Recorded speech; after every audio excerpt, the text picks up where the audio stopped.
Hey, what's up, everybody? It's another week, another stream of Green Bay Packer football. So here we are, ready to go. Packers versus Giants. Do hope we are not too far behind your telecast tonight. We've done some switches. I mean, we're trying, folks. We're trying. So, but here we are. Thank you so much for joining us for Packers versus Giants here on Monday Night Football. I am going to say some very quick inactives versus actives just as the game is getting going here in case you didn't see the news yet. One, Eric Stokes not yet brought off of IR. So they did say that he was going to be purposeful, cautious in his return so they don't re-injure it again. So he's still on IR, not back yet. Other inactives for tonight would be Quay Walker, Christian Watson, Jay Alexander, Kublu Kelly, Aaron Jones, and Caleb Jones. And with that, the Packers are returning the kickoff. Keyshawn Nixon getting to about the 24-yard line to get us started. So good to see everybody here. Hello, everybody. Hello to Joe. Saying DirecTV's got some drama with ABC. Well, we got you covered here, Joe. Sorry about that. I'm sorry, Joe. That's awful. We got David saying that he ran out of brats. Oh no, but he's going to warm up some meat. So I'm glad you got it covered. All right, and here is snap one. Jordan Love in shotgun. AJ Dillon in some weird kind of motion. They're going to join Love in the backfield. He's off to the left-hand side. Jaden Reed in motion, and it's a quick pitch to Jaden Reed, who tries to find room up the left-hand sideline and finds a couple yards on a little scamper up the sideline gate of maybe 4 yards.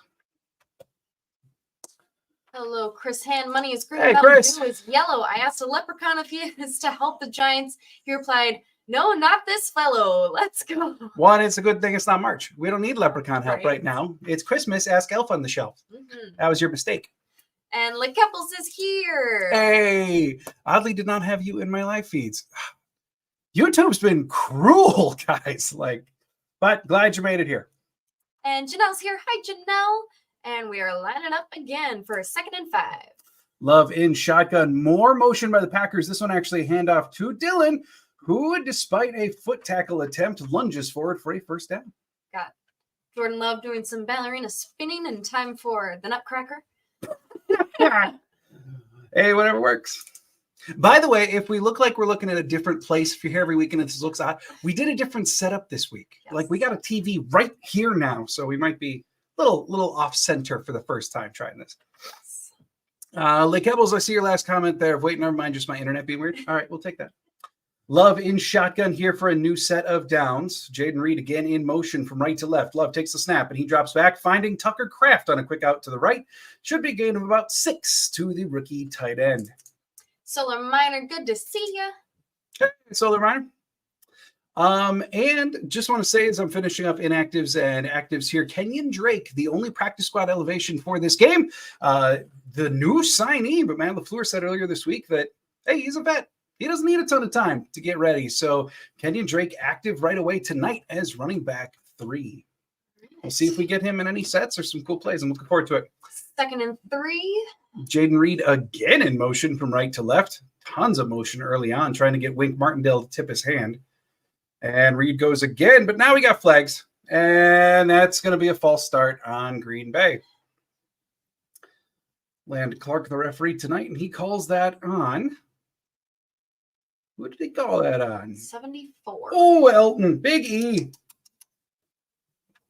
Big E with the false start penalty. Going to make it 2nd and 8. Commando G-Man, good to see you. Hey, Commando G-Man. Nice. Thanks for being here. 2nd and 8 now. Love under center this time. Dillon's still the one in the backfield. 12:42 to go on the game clock already. Their first quarter. Giants? I don't know. Certainly looked like the Giants hopped off sides there as the play is called dead. Matt LaFleur looks very confused. Well, yeah. So that might just be his face. That's his mid-game. He always kind of looks so mid-game. Looking at the refs, that's just his face. And that one is offsets on the Giants. So basically wipe away the false start by Elton Jenkins. And we just got to pay a patty cake up and down the field here. But neutral zone infraction officially called on the Giants. And, he jumped first. That's a no-no. Got Steve is real. Yeah. Sup, Jon and Claudia. Hey. Here's Stevie. Hey, Steve. Hey, Steve. All right, now 2nd and 3. Dylan way back in formation for 2nd and 3. Love takes a snap, and it is a quick toss out to Romeo Dobbs, but a little too aggressive on the throw there for Love. Dobbs wasn't completely ready. That is incomplete into Dobbs's outstretched hands. 3rd and 3. So quick 3rd down here for Green Bay. Love takes a snap in shotgun, and he's looking to his left, but just off target to Dontavian Wicks. I don't know if they were a little out of sync there, but just thrown a little bit to the left for Wicks. And that brings on 4th and 3. Pretty quick here. 2 very interesting throws. Yeah, and it looked like as Love was throwing that it just kind of, I don't know, looked like it sailed out of his hand a little bit. Yeah. Like just, I don't know, just off. So that sets up 4th and 3. Not the start we were looking for. No, so Dan Whelan, the Irishman, on with the punt. And that is going to be fair caught at the 21-yard line where the Giants and the Italian stallion, Tommy DeVito, are going to be taking over. Not the ideal offensive start. Not even a little. Nope. So. McKnight saying a little of center for the first time.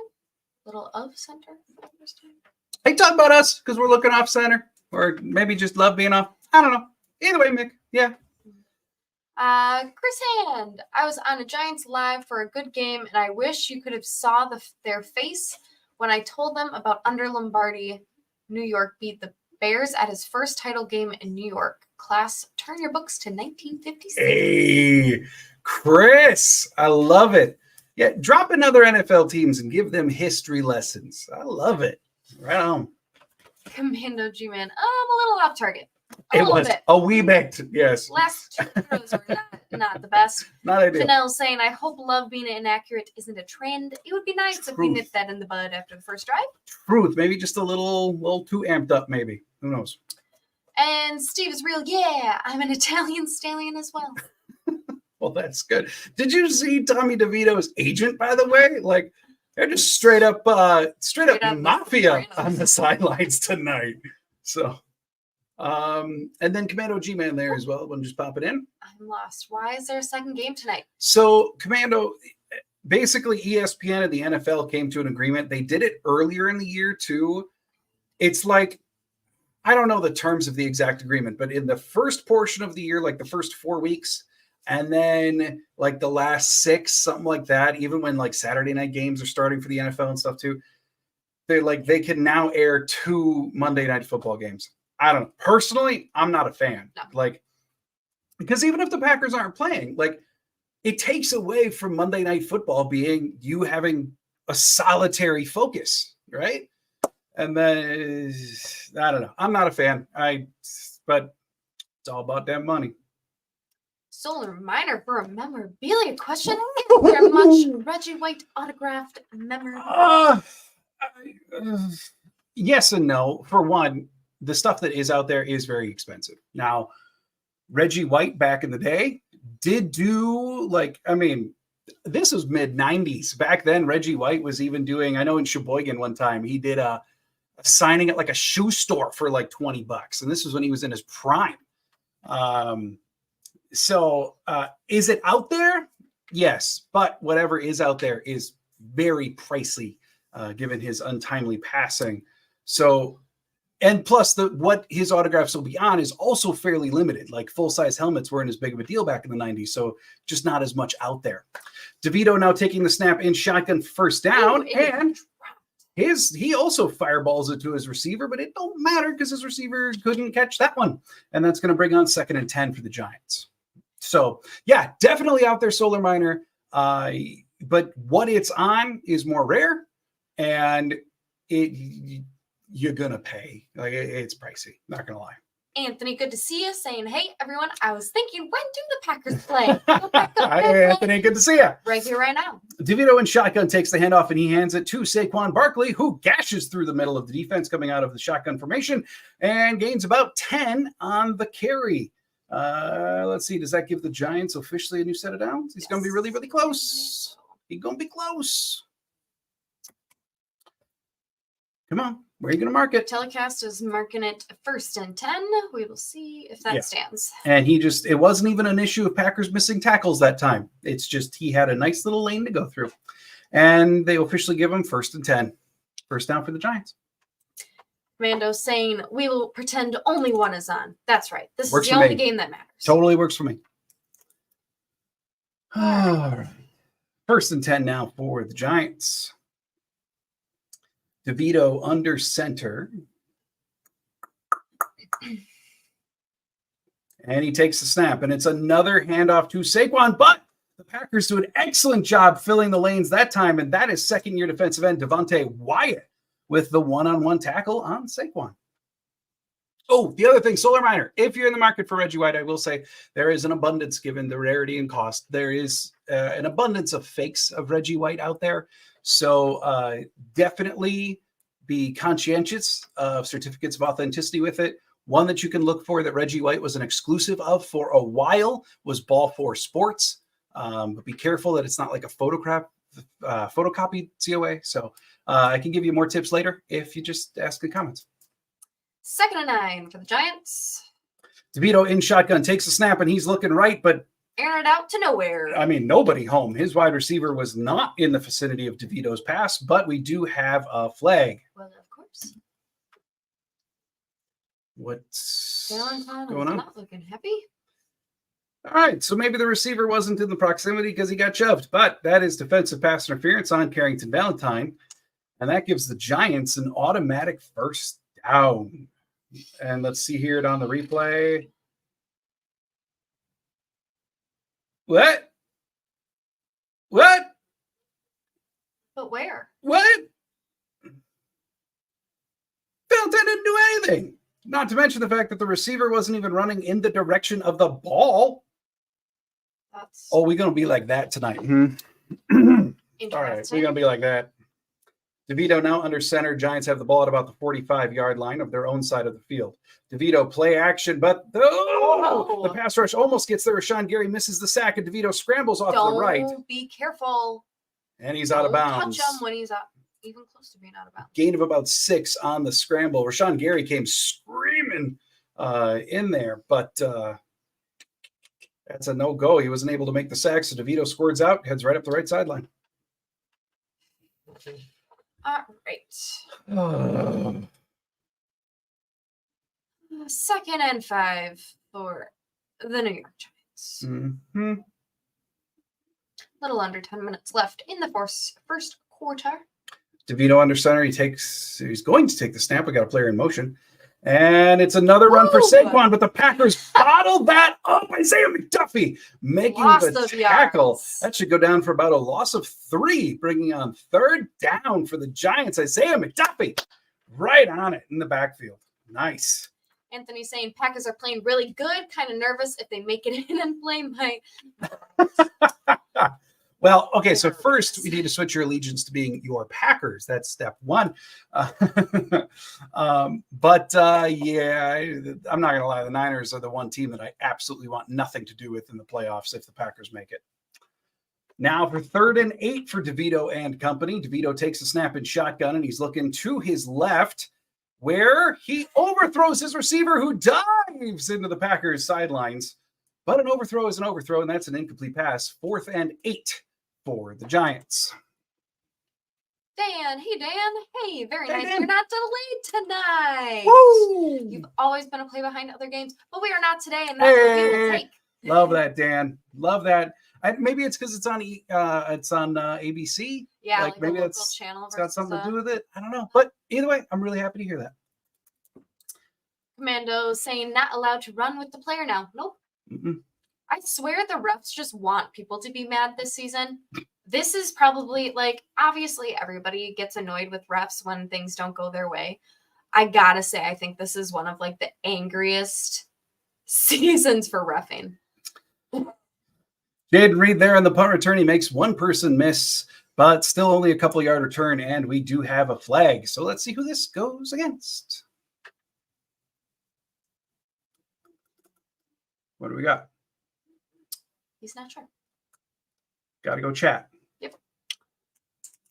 All right. His love and company's just chilling. Just got to figure out where we're going to line up. Here we go. And that's a personal foul on the Packers. On rookie Anthony Johnson Jr. What did he... Illegal blindside block? What did he do? All right.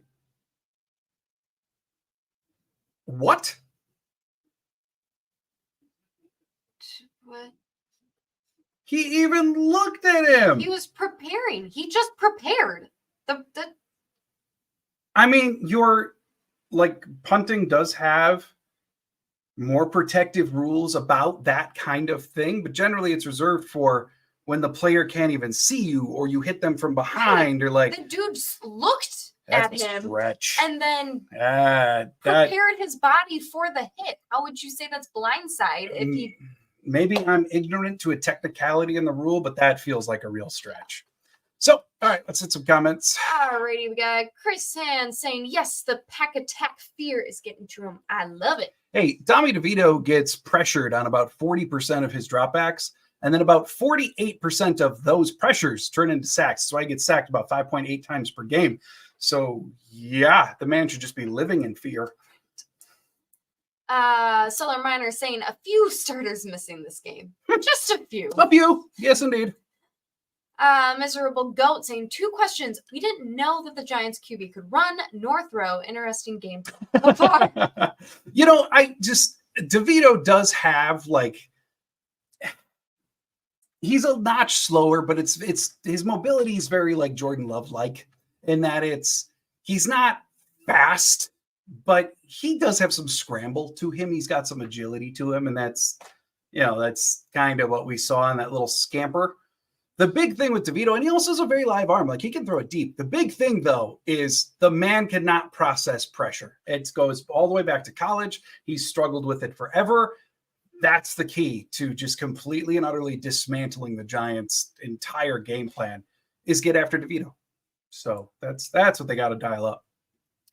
Scott. Hi, Scott. Hi, Scott. Today we got Janelle saying refs are not liking the Packers so far. No, not even a little two questionable calls already, in my opinion, for sure. Hardly into the first quarter. Yeah. It's going to be great. Mm-hmm.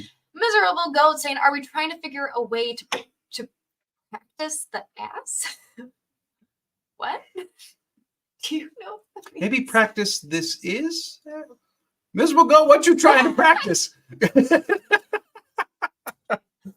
I'm not sure where you're going with that, my friend. All right, one last one. Steve is real. Why am I feeling the refs are hating us tonight? So far, yeah. So Packers makes sense. Packers have the ball on their own 7-yard line. Love in shotgun, read again in double motion. All that just for a handoff to Dylan. That is absolutely seen. Bottled up. Hit. And Dylan had to absorb contact there, right as he got the ball, and he at least broke that one. But then there was another player right behind, and just nowhere to go up the left side for Dylan on that one. So creates a quick 2nd and 10. Scott saying still a bad call. Yeah, it was. Joe saying, I think it may have been because he was engaged with another blocker at the time. That's possible. I mean, I hadn't considered that facet. Maybe that's one of the technicalities of it. That's possible. But it still feels like if the guy is able to turn and prep straight in the face. Love now throwing quick right, and he does hit Dobbs on the curl. Should be a gain of about 6 or 7 on the quick completion of Dobbs, setting up another early 3rd down for the Packers. And of course, we have the compare it to Aaron Rodgers graphic on the telecast. And I also love how they chose the the picture of Aaron Rodgers where he looks the greasiest he's ever looked. Yeah. It's fine. It kind of was what he was like. Yeah, I mean, not too far off. He went through a old, stretch. Greasy man. 3rd and 5, Love in shotgun. He takes the snap and he's got to evade right, but he comes back to the center and then overthrows Dylan. Okay. 1 for 5. What's going on, Jordan? We need to Reel it in. I mean, on that snap, he rolled right to evade pressure. The pressure wasn't so bad, so he kind of came back to his center and then just wound up overthrowing Dylan. I don't know if he's a little too ramped up right now. And it wasn't a huge play to Dylan. It was just basically just an out to the running back as the check down. But Love's a little too fired up, a little too something right now. A little bit too much mustard on all these throws. Dan Whelan, the Irishman, now on for the punt, and that's going to be a penalty. Holy buckets. Who was that? I think it might have been Rudy Ford. So the returner for the Giants, the punt was shorter than expected. So the returner for the Giants is sprinting upfield, tracking the ball. And then, Rudy Ford, while kind of engaging someone else, just leveled the returner. And he is down and grabbing his ribs. I mean, yeah. Oh, yeah, that was definitely a shot to the ribs from Ford. Ford was kind of engaging number 44 for the Giants there, but the runner came full sprint into Ford, and Ford laid him out. That is oh boy, that's a big old penalty on the Packers. The refs already are not loving us. Let's not do that. Yeah. They already hate us. You don't need to give them reason to actually hate us. Yikes. See, without Mick saying, without the fastest tight end nor the fastest wide receiver, what's the plan to spread out the New York defense? To spread them out? Well, I think we're seeing it. I think we're seeing it with a ton of motion early, especially with Jaden Reed.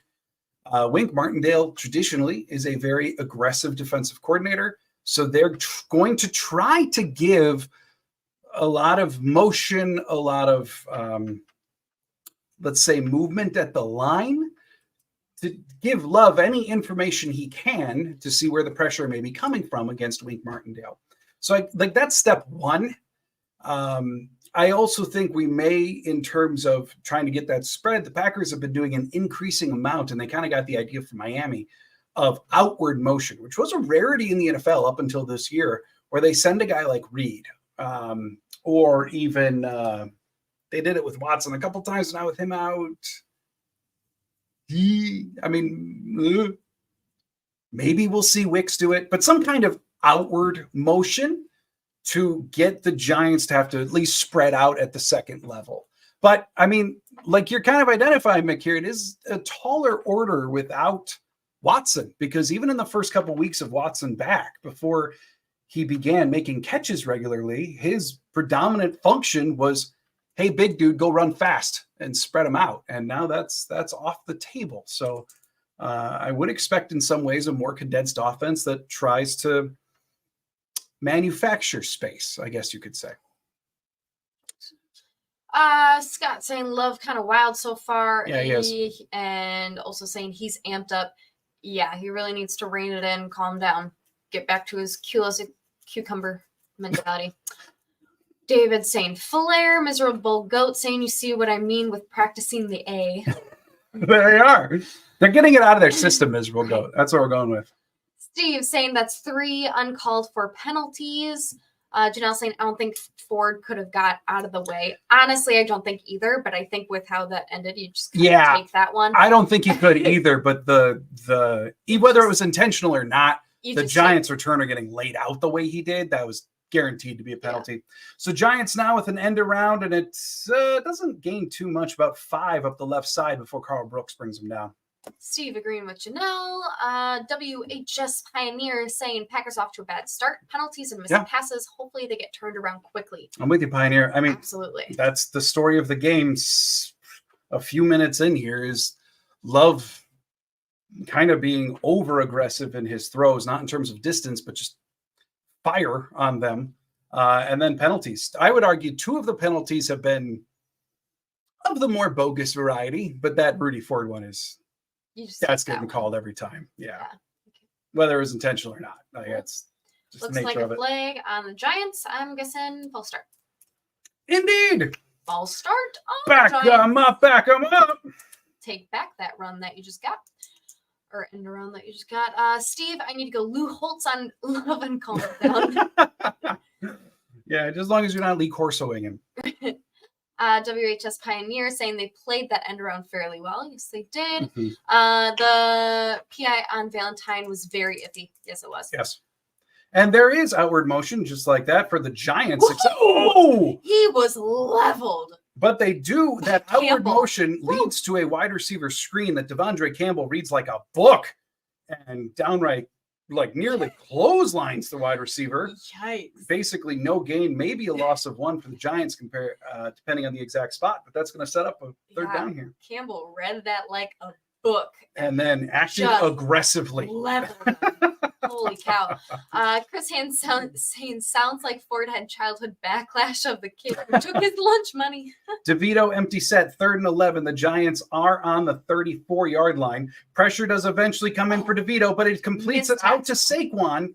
And out there on the outside, Keyshawn Nixon missing the original tackle on Saquon. Still, though, only a couple-yard game. Got to believe the Giants are going to be sending out the field goal unit. 4th and 8. We got Pioneer saying, I can see the refs throwing flags on Packers for slamming Giants down. Yeah, we definitely need to be clean here. Well, and especially with how things are starting out this game. Like Campbell's tackle looked mighty aggressive, but when it was clean, he didn't grab the collar at all. He just kind of brought him down in that region. And the kick for the Giants, the 48-yard field goal attempt misses to the right. And so we maintain a 0-0 game, 4:52 to go in the first. Packers will be taking over with the ball at about the 30-yard line. What a first quarter. I mean, feels like so much has happened, and yet nothing has happened. Yeah, incomplete passes, penalties, and now a missed field goal. Woo! Like what a Monday Night Football, y'all. Good Lord. This is not a masterpiece thus far. Let's just say that. Miserable Goat saying no good. No good. Pioneer saying Carlson looks better with every opponent missed field goal. Yes, he does. Yes, he does. Commando G-Man saying I will take a start over. Hey, at least we're still 0-0. Like we're net neutral for how terrible they're playing so far to start. So we'll take that at least. Jeff saying Favre never started fast. And Love at times does look like Favre. Yeah, he does have some Favre elements to him. No doubt about that. I mean, yeah, he is kind of like a Favre that just, instead of Rodgers under Favre, it was Favre under Rodgers. I mean, yeah, it's like he's got weird traits of both. Yeah, we're in for a fun era at the very least. Let's say that. Since when does Shamar Moore do commercials for Paycom? Since they gave him a very, very large check too. Derek Morgan or Hondo or whatever he is in his new show. All right. We got Joe saying, so we can consider the mistakes a wash and start over. Absolutely. 0-0. That's what it's about. David saying 3 possession first quarter last week, 1. Yes. That's good. If it would have resulted in some stuff. But yeah, I mean, they're getting the ball back. That's true. Pioneer saying Crosby finally signed with the Rams. Would have been nice to see him with them at GB. Yeah. It's and then they signed him and then they didn't even make him active like they were expecting to for this weekend. So I do wish the best for him though in every way. So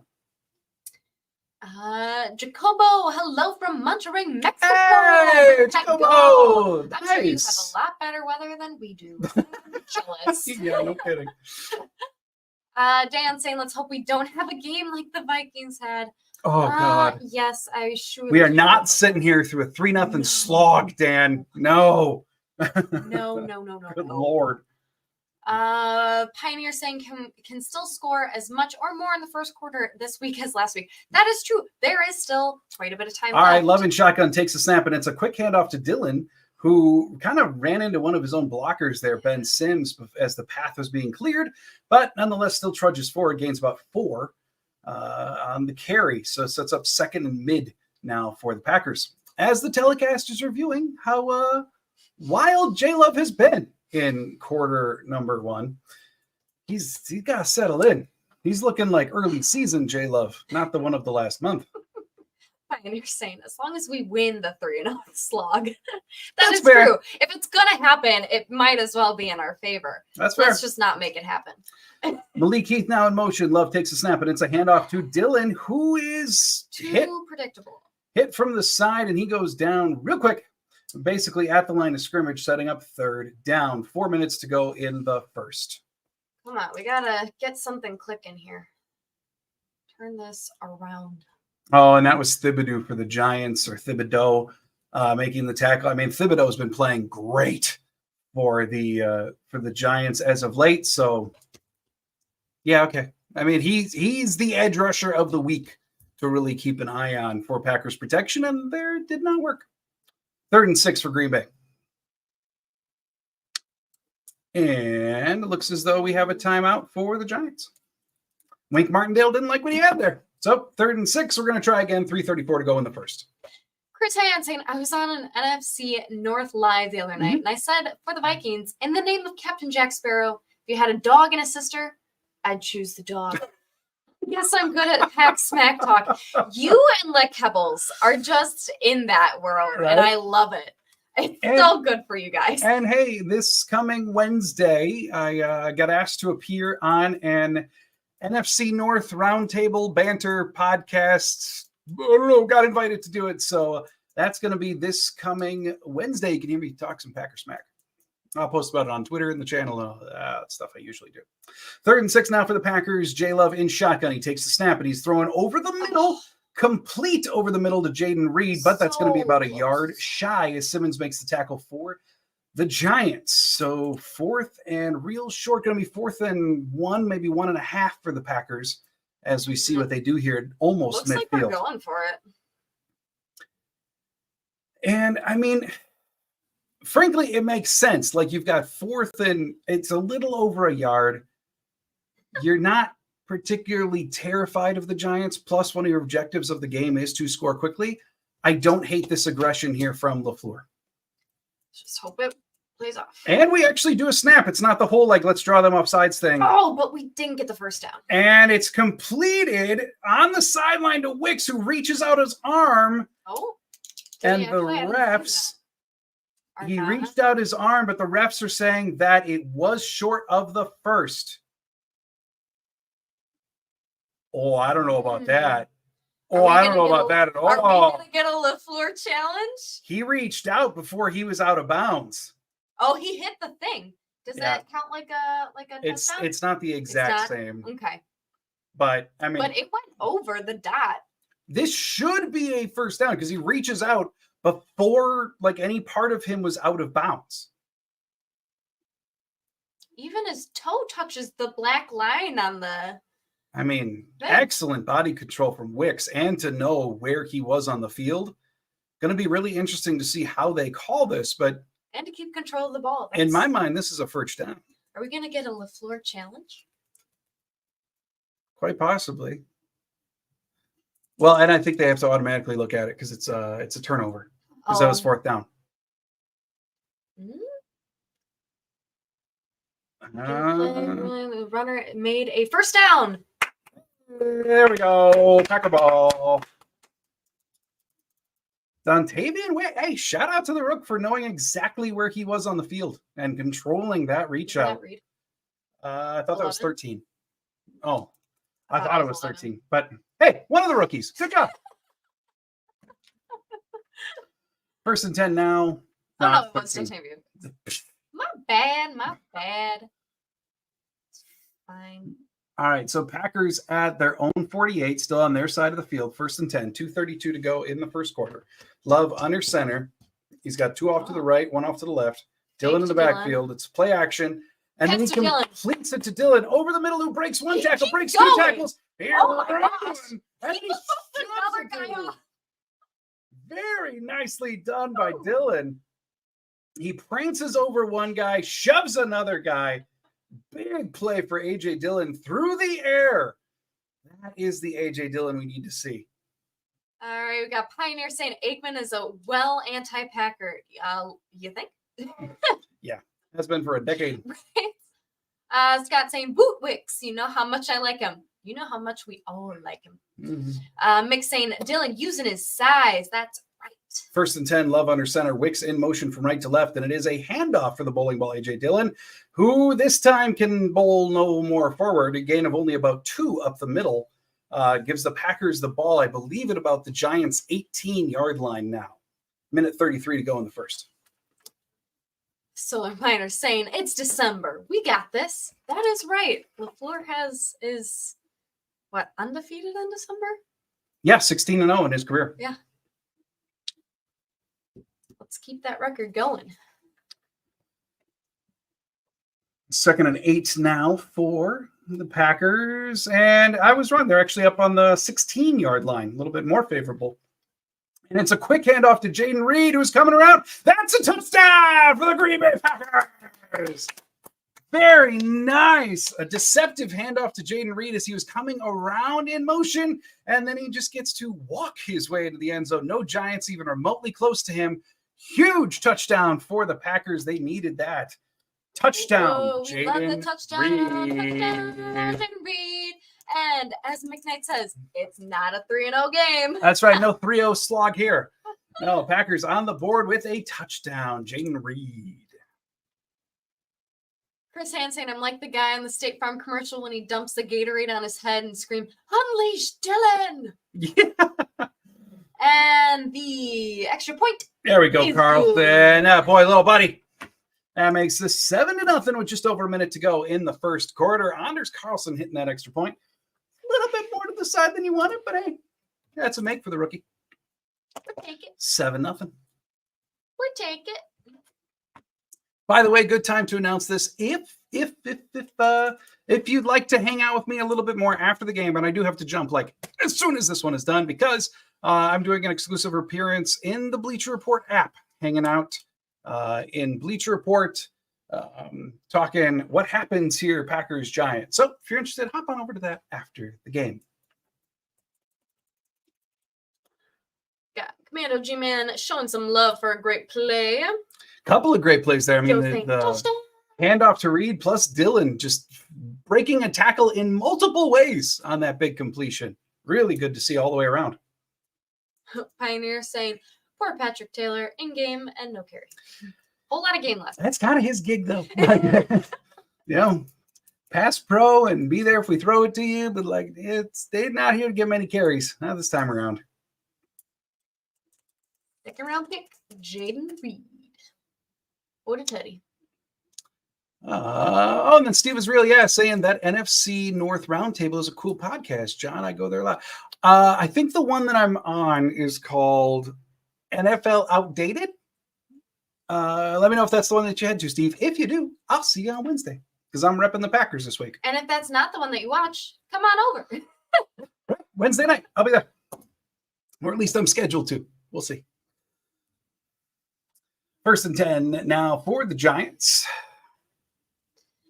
Commander G-Man saying went to ESPN2 and the look on Ellis's face watching the touchdown was worth it.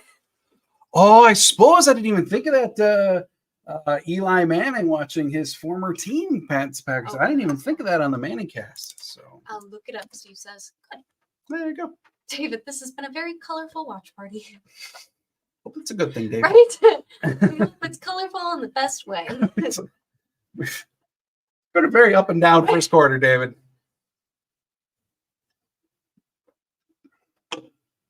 All right, so DeVito under center now for this first down. And he does send a receiver in motion and takes a snap. It's a play auction to Barkley, and the Packers get in there for pressure, but DeVito avoids the pressure, slides for a gain of about 7, maybe 8 on the scramble. It was one of those classic examples where all the pressure came forward, yet didn't get to DeVito, so he ran right up the middle. Yeah, that was beautiful, beautiful. I mean, Wyatt got there, Campbell eventually got there, but just they were too far behind to really impact DeVito, so he just stepped right up. 2nd and 4, 30 seconds left in the first quarter. Sacked on 19% of his pass plays. Get in there, Green Bay. Hand off to Barkley here on 2nd down, and he gains about 2 before he's pulled backwards by McDuffie. Totally reversed motion. Yeah, McDuffie straight up pulled him backwards. Yeah. I'm disappointed Quay Walker is not able to go in this game. He's one of the inactives. But got to give credit where credit it's due. McDuffie is showing up. Well, and he's radically improved his play as the season has gone on. You know, my major critique of him earlier in the year was that he allowed plays to come to him too often. But over the course of the last 5 weeks or so, that's changed, and he's become a significantly more aggressive inside linebacker that really pursues, which is, I mean, wonderful issue to have. Scott saying, let's run the table and win the division. I'm down. Let's do it, Scott. I'm in. Janelle saying McDuffie is great against the run. Yeah. Steve is real. Yeah, McDuffie needs to be a full-time starter. He's surely showing up. He is, but the question is, can he do that in Green Bay? I mean, Campbell's contract, I know Campbell isn't the productive player that he was when he made an all-pro team a couple of years ago, but he's still a very, very steady presence, and it's noticeable when he's not out there. And then the growth of Quay has been dramatic this year, but he's faced kind of some injury maladies that may be holding him back, including this latest one being a shoulder injury. So the real question is, McDuffie is playing well enough to probably get himself into a starting conversation, but it's not going to be in Green Bay. Or do they just move forward next year to having three? Because realistically, Campbell's contract situation is it's best to move on from him after 2024. Quay isn't going anywhere.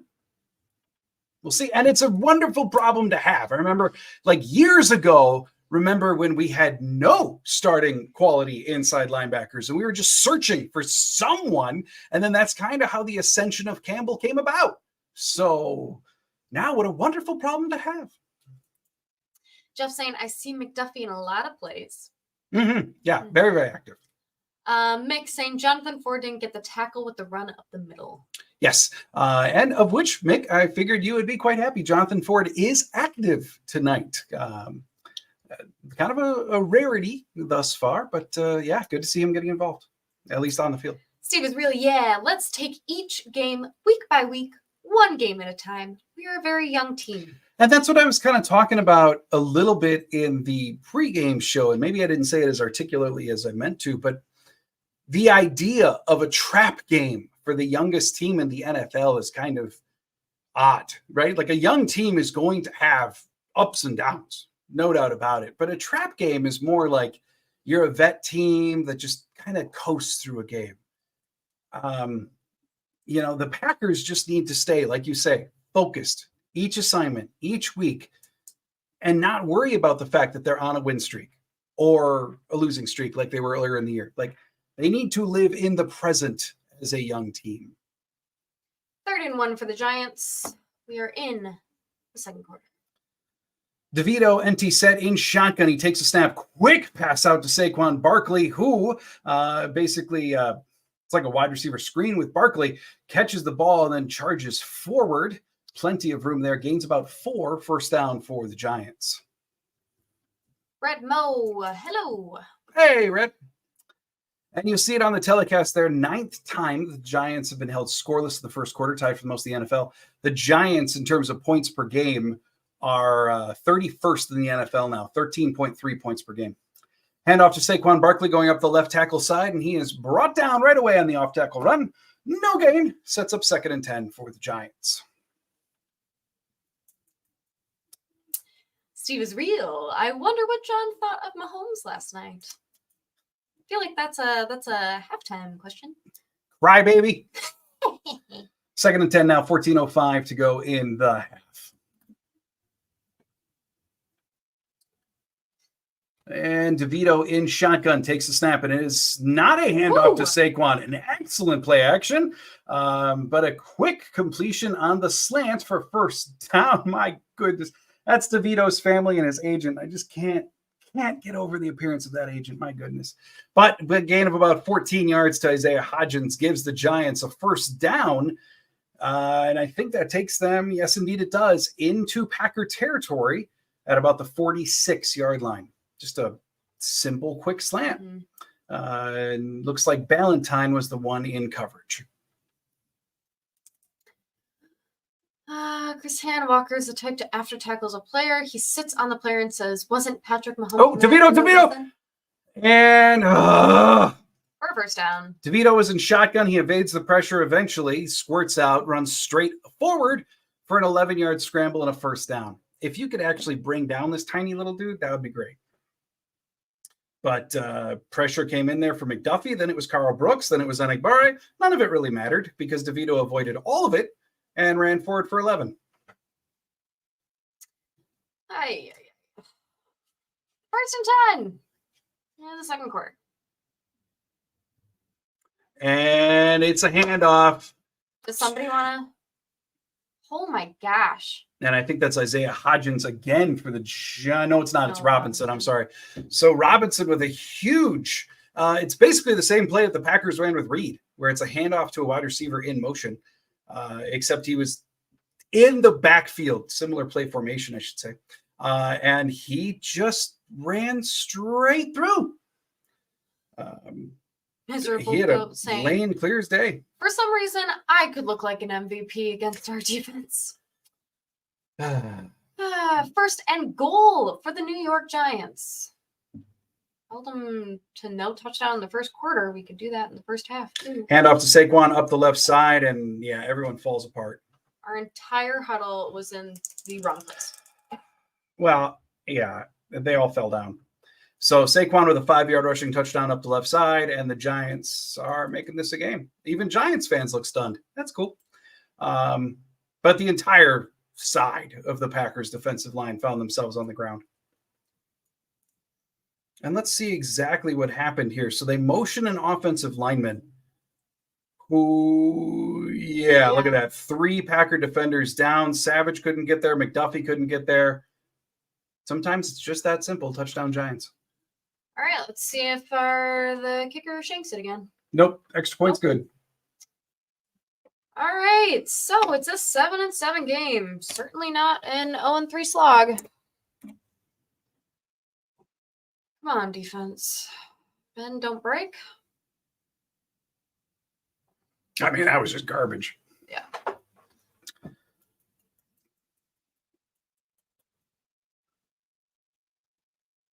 Yeah, and if, you know, that left-hand side or right-hand side of the line, left-hand side of the Giants line, looking at the replay again, it was just one dude fell down and then dominoes. Yeah, basically all of them went down. So there you go. 7-7. Jeff saying, so how was y'all's Thanksgiving? Positively lovely, it was Jeff. Great. How was yours? Well. I hope yours was just as amazing.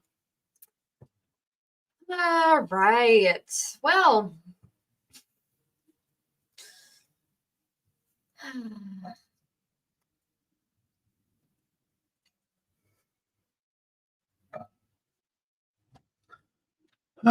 so anyway, back to the Mahomes thing. Like, what did I think of Mahomes last night?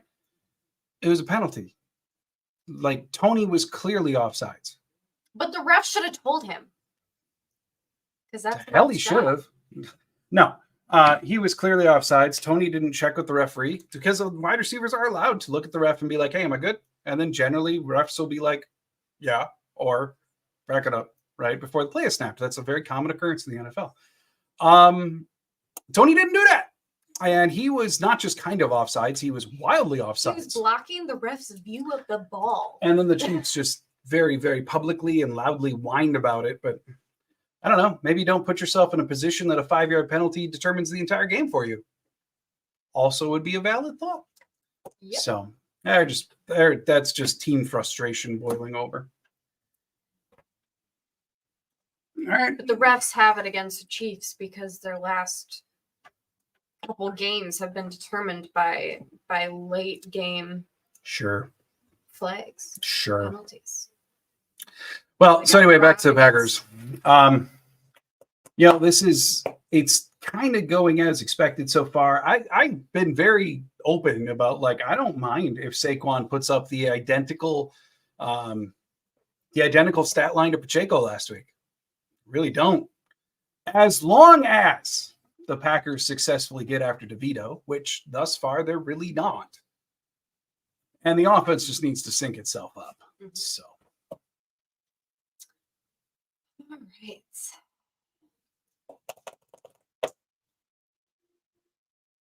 All right, so here we go. Kickoff by the Giants as we're taking our sweet time following this touchdown.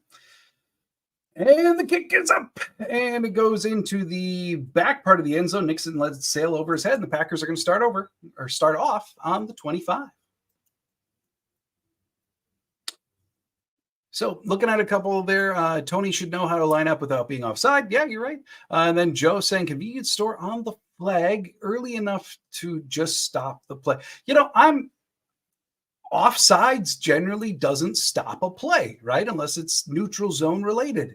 So, we've seen that with the Packers, and I don't mind if they change offensive offsides to change that, but the way it's written, it was just fine the way it was called. So Love under center, 1st and 10, under 12 minutes to go in the half. Packers indeed with the ball at the 25 as Malik Heath goes in motion. Love drops back, and he does hit his Romeo Doubs, who kind of high steps his way forward, evading a tackle, eventually going down at the 40. Nice 15-yard gain to Romeo Doubs. He wasn't out of the backfield for Doubs, but it was that almost kind of route, almost a delayed route to hit Doubs there. But regardless of what it was a 15-yard gain. And okay, can you go to the game that I'm watching, please? I don't care about Miami. Yeah, this is another reason I don't like the two telecast thing. Because I can't gross. see anything that's happening. End around to Jaden Reed. Reed trying to find a seam, but only gains about 4 yards on the carry as the Giants snuff that one out a little bit better with their spacing. And that's the thing with those Jaden Reed end arounds. We see it week after week because they call 3 to 4 a game. And it's eventually defenses catch on. And it gets harder to do. Packers already had their touchdown run with it. So Giants are now very in tune, are going to be looking out for that. We see that week after week. All right. That was a gain of 3. So now we are 2nd and 7.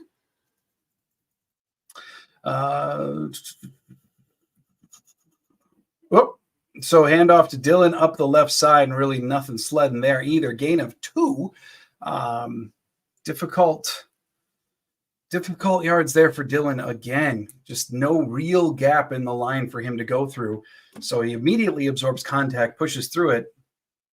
Gain of 2, just over 10 minutes to go in the half.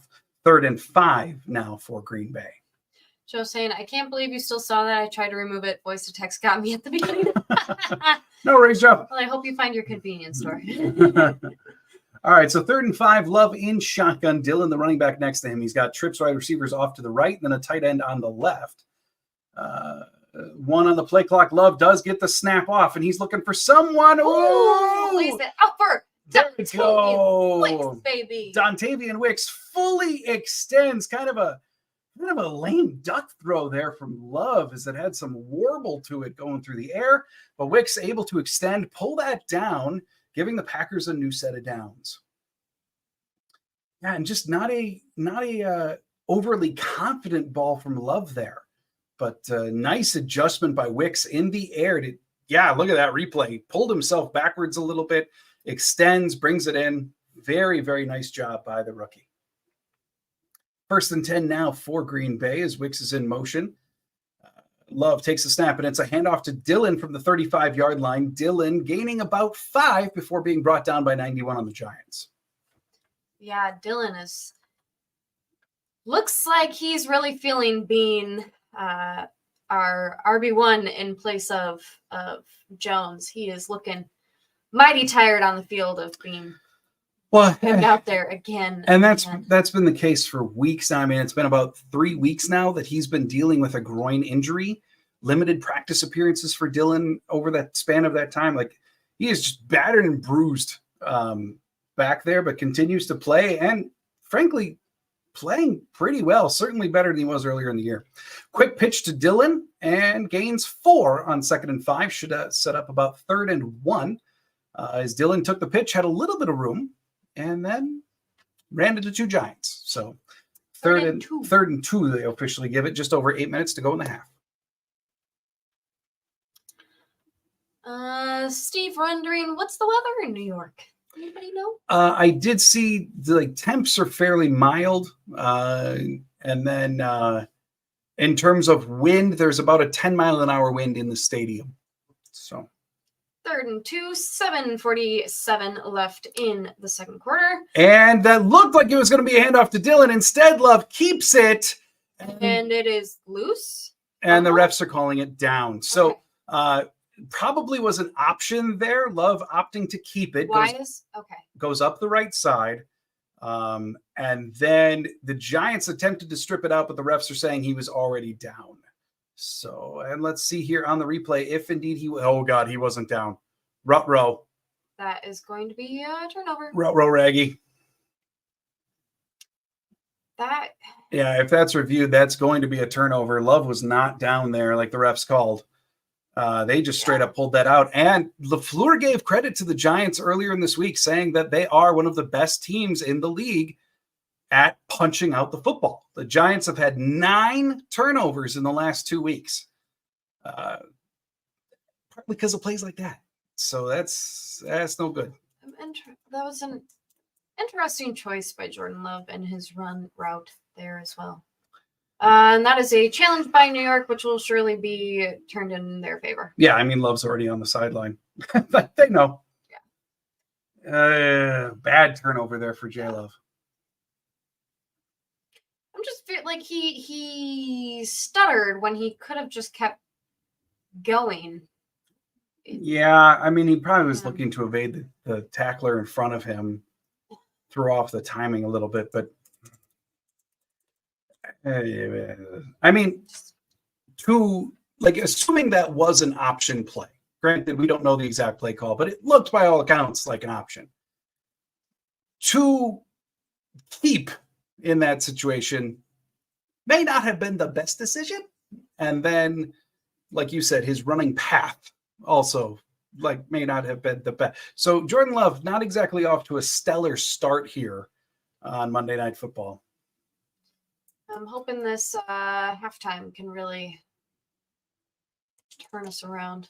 Packers are still one of the best offensive teams in the NFL in the third quarter. They do make adjustments offensively, seemingly better than most. So, Redmo, you're saying exactly what I'm saying. Why didn't he just keep sprinting toward the sideline, zigged when he should have zagged? I don't see what he saw there. My only assumption was he must have been assuming that by going to the sideline, there was no chance at a first down. By cutting back in and the little stutter step he did, hoping to evade that tackler.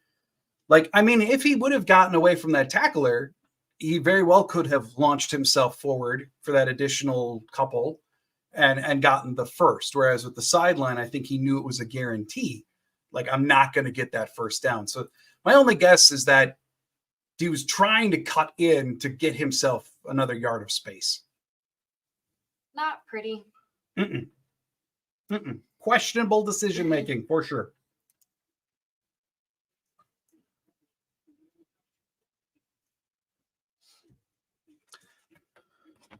So, all right. Well, this has been fun, hasn't it? It feels like earlier season Packers, right? Yeah.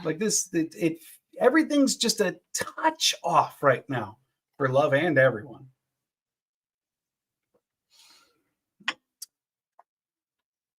So, yes, it's officially a fumble now.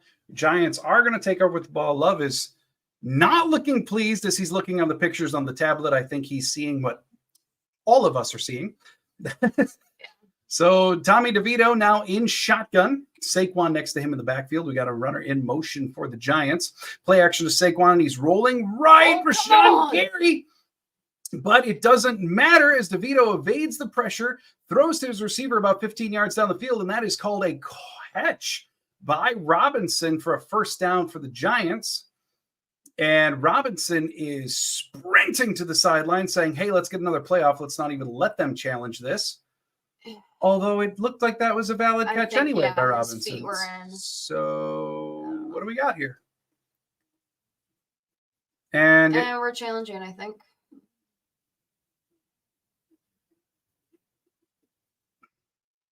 Yeah, we're challenging it.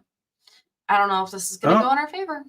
Yeah, I really don't know. So you see Robinson there on the sideline, and I don't know. It appears to me as though both feet at least make contact before he's out. Yeah, I think he did it. I think he's got that catch. So, lost a timeout. Yeah, he drags both. Holy crap, what an effort by Robinson. Downright ballerina-like on the sidelines. I swear everybody's being a nutcracker today. That's going to be a catch, I think. So, awesome. That's going to be about a 14-yard gain for the Giants on a first down. I'll tell you one of the most disappointing facets of the game thus far is the Packers pass rush. That's the whole thing. DeVito's been sacked 5.8 times a game thus far. I don't even think, thinking back on it, in DeVito's 5 starts for the Giants, I don't think he's been sacked under 5 times in a game yet. And if he has, it's been 4 times.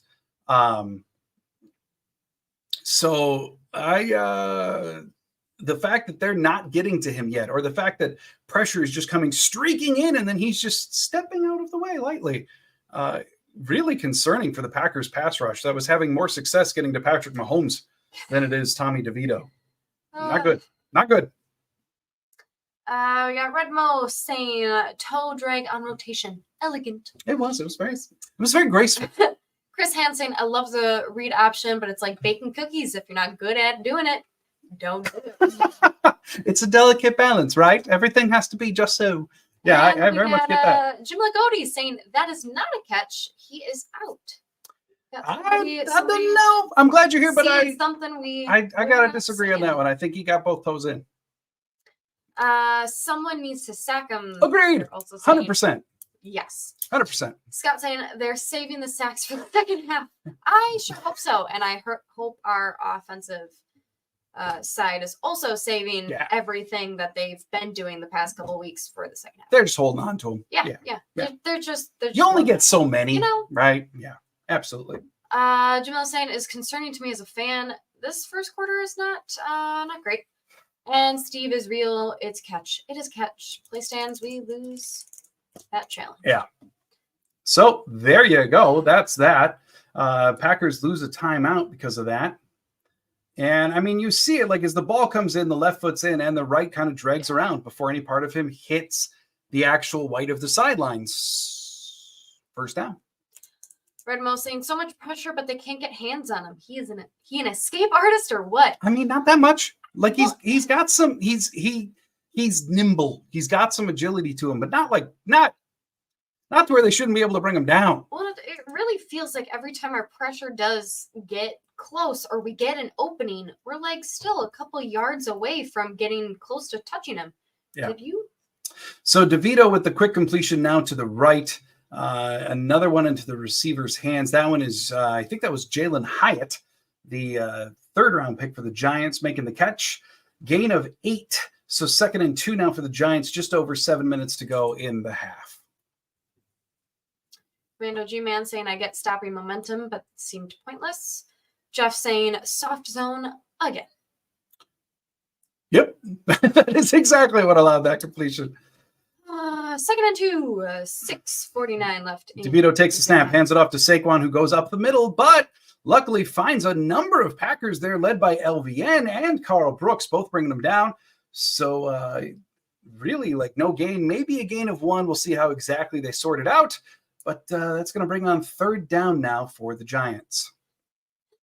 Chris Hand manifesting. This is me talking, and I haven't even drunk my eggnog yet.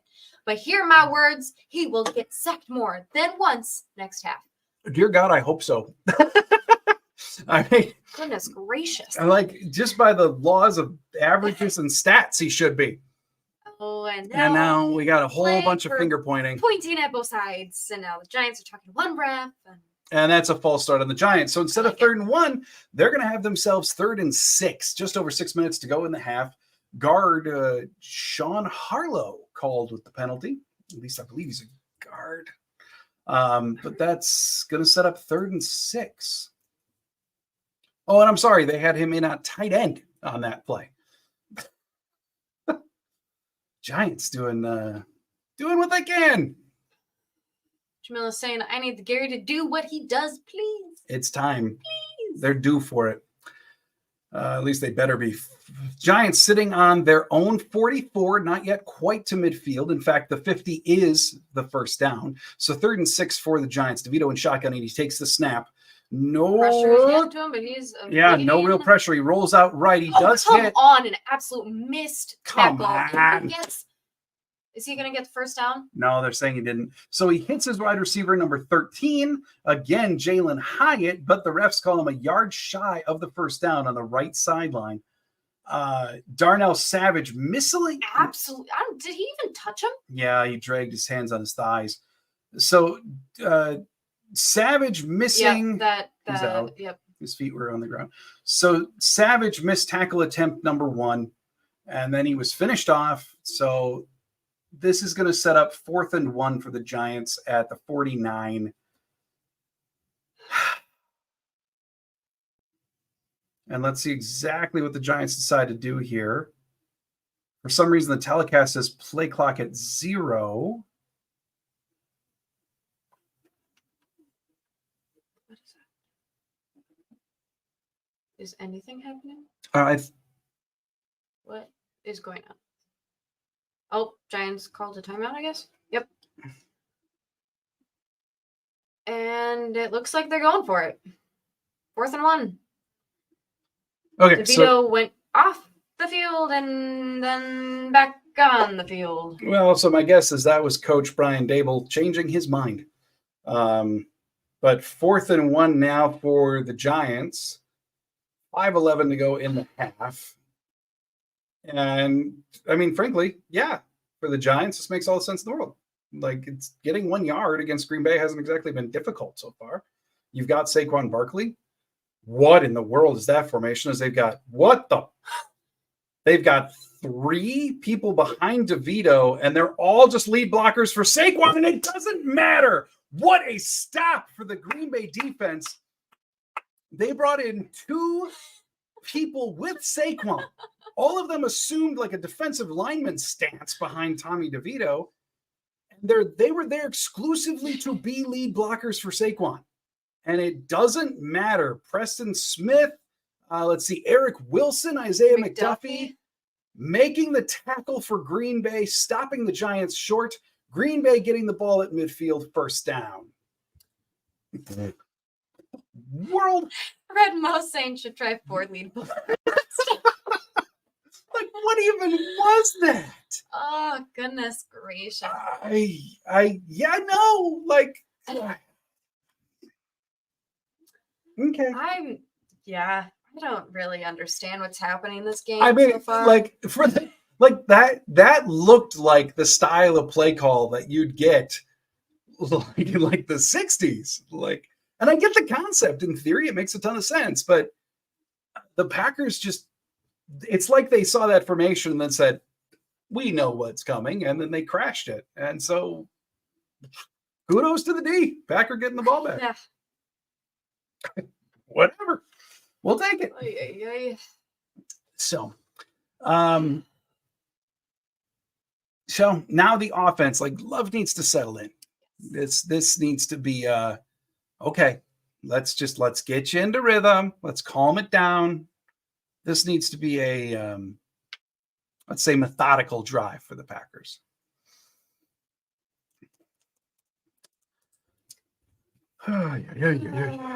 See, Steve is real. Yeah, Eric Wilson is a beast. You see the guns on him. Oh yeah. I mean, like, out of all the dudes on the pack, Eric Wilson's ripped. Like, and always special team standout, Eric Wilson. But yeah. Chris Hand bringing some fire. Go Pack, go! Let's go! Mm-hmm. Don't put that on your Italian pizza. Tommy DeVito's agent isn't happy. McKnight, the threat of Jonathan Ford makes calls like that. Mick, you and your affinity for Jonathan Ford, I love it.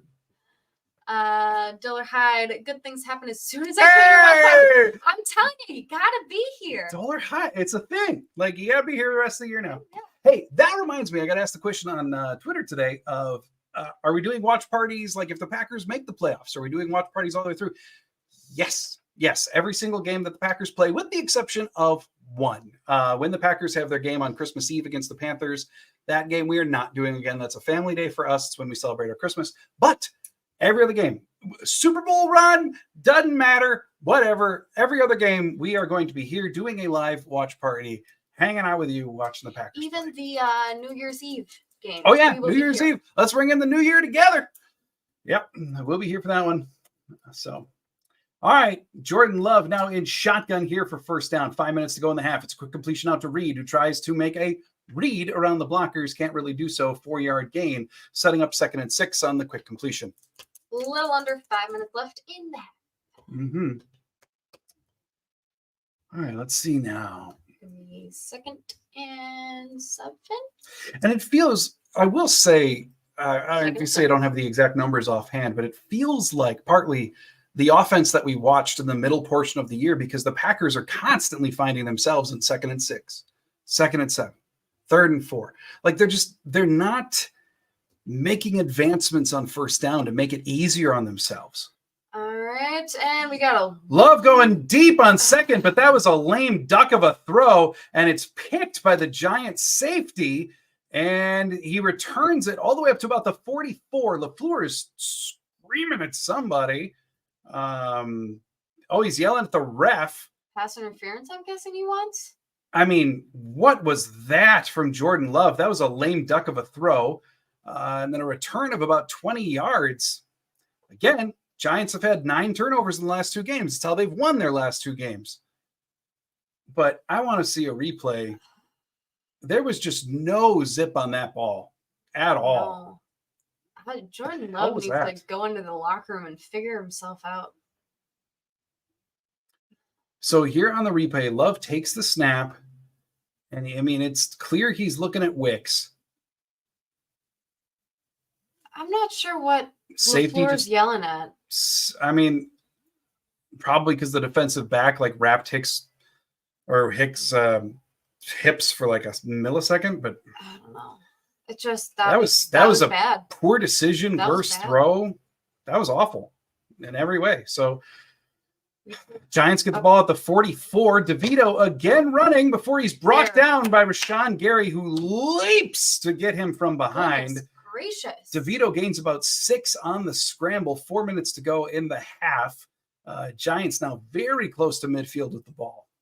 But again, that great positioning and just that throw from Love was awful. He is off today. Awful. That was so underthrown. All right, so 2nd and 4 for the Giants, exactly on midfield. DeVito takes the snap. He hands it off to Saquon Barkley, who trips over his own blocker. That's convenient. Gain of maybe a half yard. I still don't know what LaFleur wanted. Probably pass interference. Because there was one point where the defender did grab Wicks's hips. And it would have been a very, very light call. But, my assumption is that's what LaFleur was talking about. 3rd and 3, just over 3 minutes to go now for the Giants. DeVito in shotgun. I'm assuming Barkley next to him in the backfield. He takes a snap, rolls back. Again, a lack of pressure, really. Finally, pressure gets there as DeVito's rolling right, and he winds up overthrowing Barkley too far to the sideline.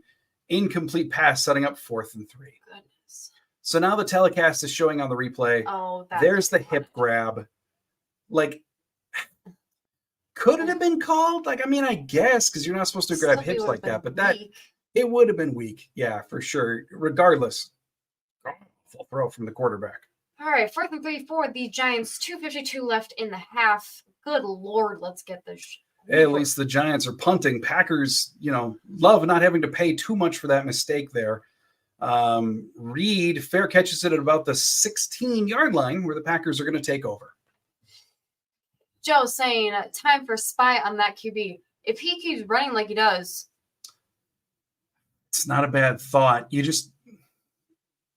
Part of it is you hate to declare a spy when going against Saquon or, you can do it, but my guess is they don't want to when you're going against Saquon. Redmo saying he didn't keep his feet, stutter step, did that much less in the last 3 weeks. Yeah. He's not himself today. No, I mean, this is like the Jordan Love of like weeks 4 through 6, where everything is just a titch off. All right, so 2:45 to go in the half. Love handing off to Dylan out of shotgun. Dylan letting his blockers get in front of him, but again, nowhere really to go. Gains 4. 2:35 to go in the half now. Redmo saying the Giants O-line has to get tired. Sometime this D-line will get theirs. You'd hope so. I mean, the Giants have the worst offensive line in football, and it's not close, even with Andrew Thomas being back at left tackle. The lack of consistent pressure on DeVito thus far is kind of the big thing thus far. Steve is real. Can Claudia call up Love and ask him what's going on at halftime? You got his number? No. I wish, but no. Love and shotgun. Packers secrets. Have the ball at the 21. They do get this ball off before the 2-minute warning, and it is a quick completion to tight end Tucker Kraft. Are they going to give it to him? Yeah, that's going to be a first down as we return from the 2-minute warning. Kraft cheese, baby. I'll be real honest though. Like Kraft reached out the ball there at midfield. Like he wasn't against the sideline. He reached out the ball to ensure getting that first down. The Giants and their ability to knock the ball out. It is one team you don't want to do that a ton against. So great job by Tucker. Great ball control to hang on to that thing. But like you got to be a little cautious against a team as good as the Giants are at forcing turnovers.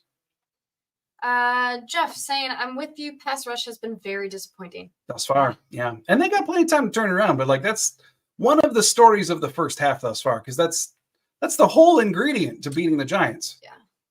It's just, I don't mean to make it sound overly simplistic, but like to a certain extent, it is just that simple. Get after DeVito, their offense stops. And why they haven't been able to do it yet is not good. Scott saying, it's the curse of the Giants. They always seem to have our number. Lose it. Yeah, what like Rodgers to Schefter in the offseason. Lose this number. Yeah. Mm-hmm.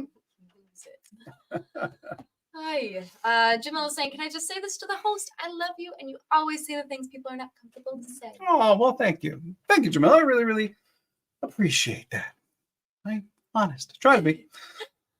Chris Han, I agree with you, John. Let Love take his time with simple slants, drags, and deep low curls, but the off balance will be the QB run without the options. Yeah, it's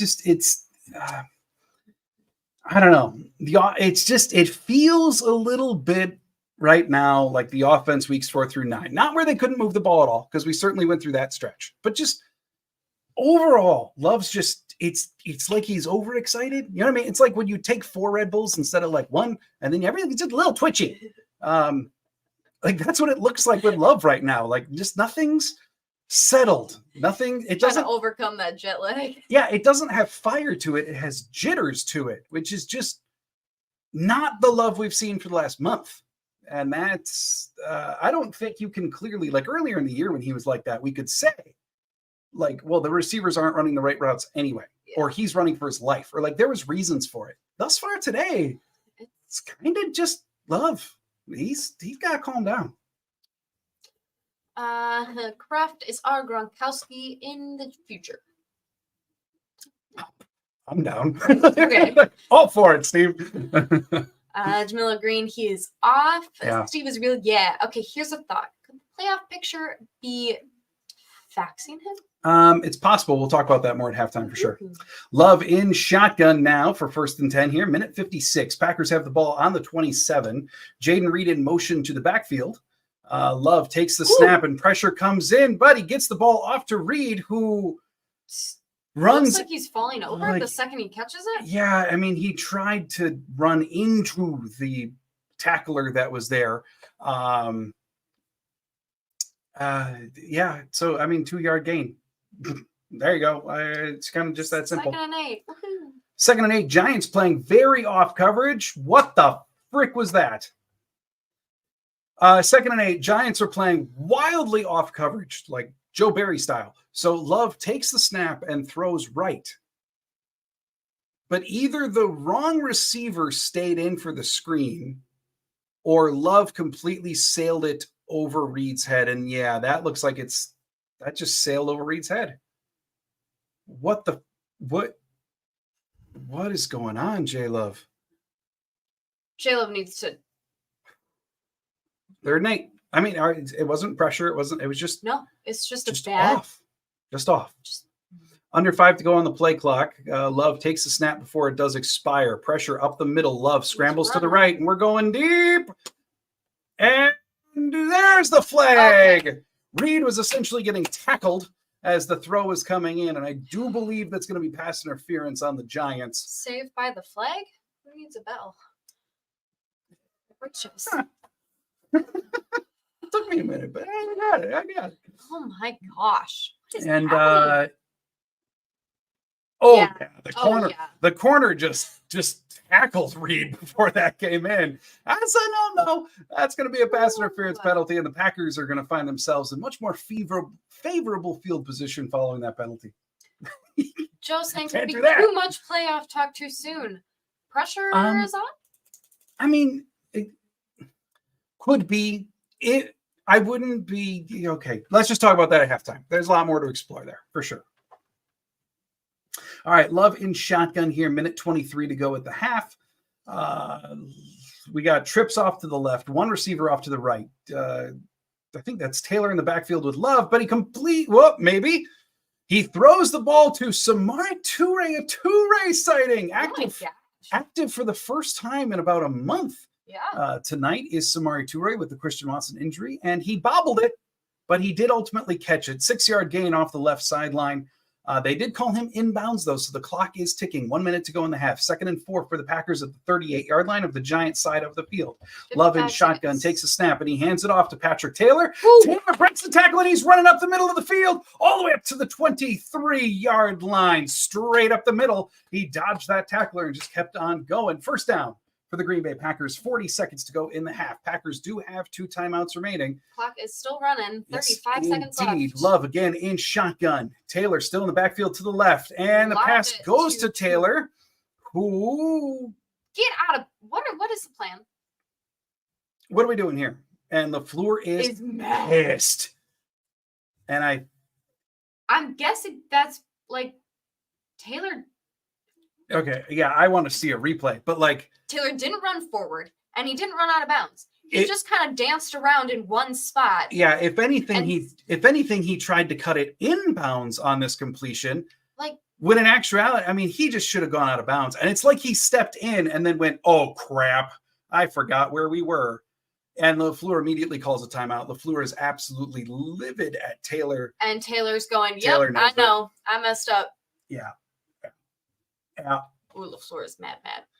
I mean, players mess up sometimes. Yeah. So, last week we talked about, was it purposeful for Taylor to stay in bounds? Here it wasn't. No. Taylor was supposed to get out of bounds. That. So 2nd and 4 now for Green Bay. 24 seconds to go. They only have 1 timeout left now. Love throwing to Dobbs on the sideline. Yeah, a back shoulder throw. Should be for a gain of about, I don't know. We'll see how they mark it, but for sure a first down. And he got out of bounds. For Dobbs. 19 seconds to go in the half. Good job. Now. You don't have to face the wrath of Matt LaFleur. Yeah, Steve Israel, you want to be yelled at by Matt LaFleur? Are you a masochist? What? So Dobbs did cradle that. That's going to go, where are they really going to challenge that right foot? Are they really going to challenge that right foot? No, I don't think they are. So okay. 1 timeout remaining for each. And yes, they are going to look at that play now. So within the last 2 minutes, no coach has to actually ask for a review. It comes down from the booth. And so we're going to take a look. Did Dobbs? He's got the foot drag. But are they going to say, to me, that's a catch. But what they're going to really break down here is he's right. Because the ball bobbles as his feet are dragging, right? Because that's a catch right there. His Sure. feet are down. Sure. But then the argument, but then because the ball bobbles, did he lose possession? And then once possession is truly reestablished, are both feet in? That's going to be the question here that they're ruling on. I don't know. To me, it looks like a catch, but the NFL in recent years has massively debated what a catch is. They don't even really know themselves. And based on Joe's comment here, I'm sure that Troy Aikman's saying, no, it's not a catch. He lost possession. What a shock.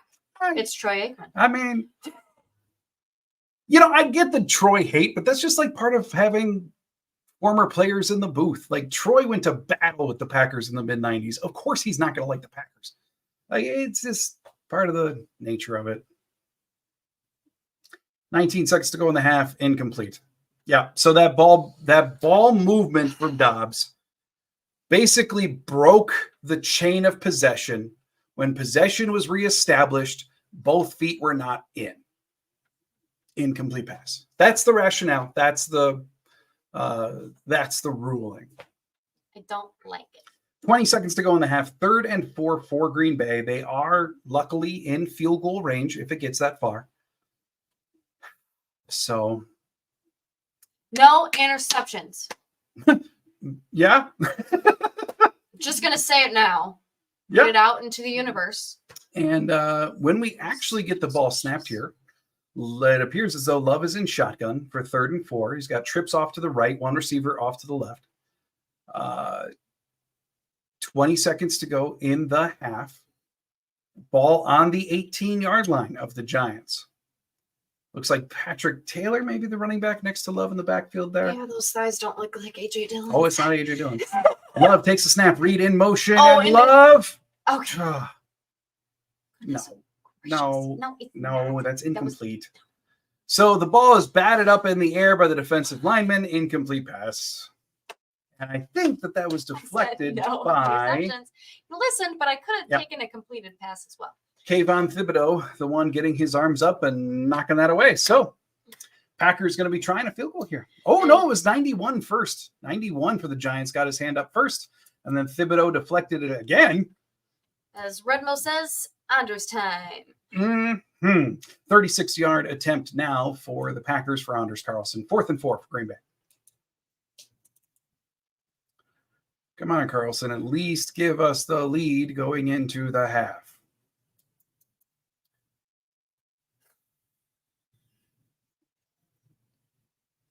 Lots of walking around. Are we going to do it? Are we going to do anything? Or are we just going to... It just doesn't need to take this long. All right, now Carlson's lining up for the kick. There we go. 36-yard attempt for Carlson. 17 seconds to go in the half. You see Zach Tom on the far right, Tucker Kraft on the opposite side, far left. And the snap, hold, kick. It's good. Ooh, yeah, that did not look good. It hooked to the left after making it through the upright. Carlson didn't need to be that exciting, but nonetheless, kick is good from 36, giving Green Bay a 10-7 lead, and hopefully they can hold on to that going into the half. We get enough. We get enough heart attack pack from our offense. Carlson, we don't get it from our kicker too. Buddy. Goodness. Woo. It's okay to kick down the middle. Julian's saying you guys are so behind. Somebody just told us we were good. Sorry, we don't control that. Chris, that is it. I'm calling Stewie Griffin for that one. Victory shall be ours. Steve is really, at halftime, I'm going to order a pizza from Italy. I hope it gets to you in time.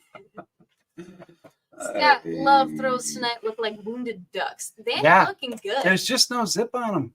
There's just, I don't know what's going on. It's not good. Redmo saying, I'm not sweaty, you're sweaty. I swear, anything below 40 yards, he seems to struggle with. Yeah, actually, he's got a big leg, and maybe that, I don't know. Yeah, throws it off. So, all right, 13 seconds to go now in the game, or in the half, I'm sorry. And Carlson lines up for the kickoff. We could just end it here. I'd be fine with that. So they try a squib kick to make the Giants take a little bit of time on the return, but it winds up bouncing out of bounds, and that's going to give an illegal procedure penalty to the Giants, allowing them to start off on the 40. Now, there is some conversation from the refs here.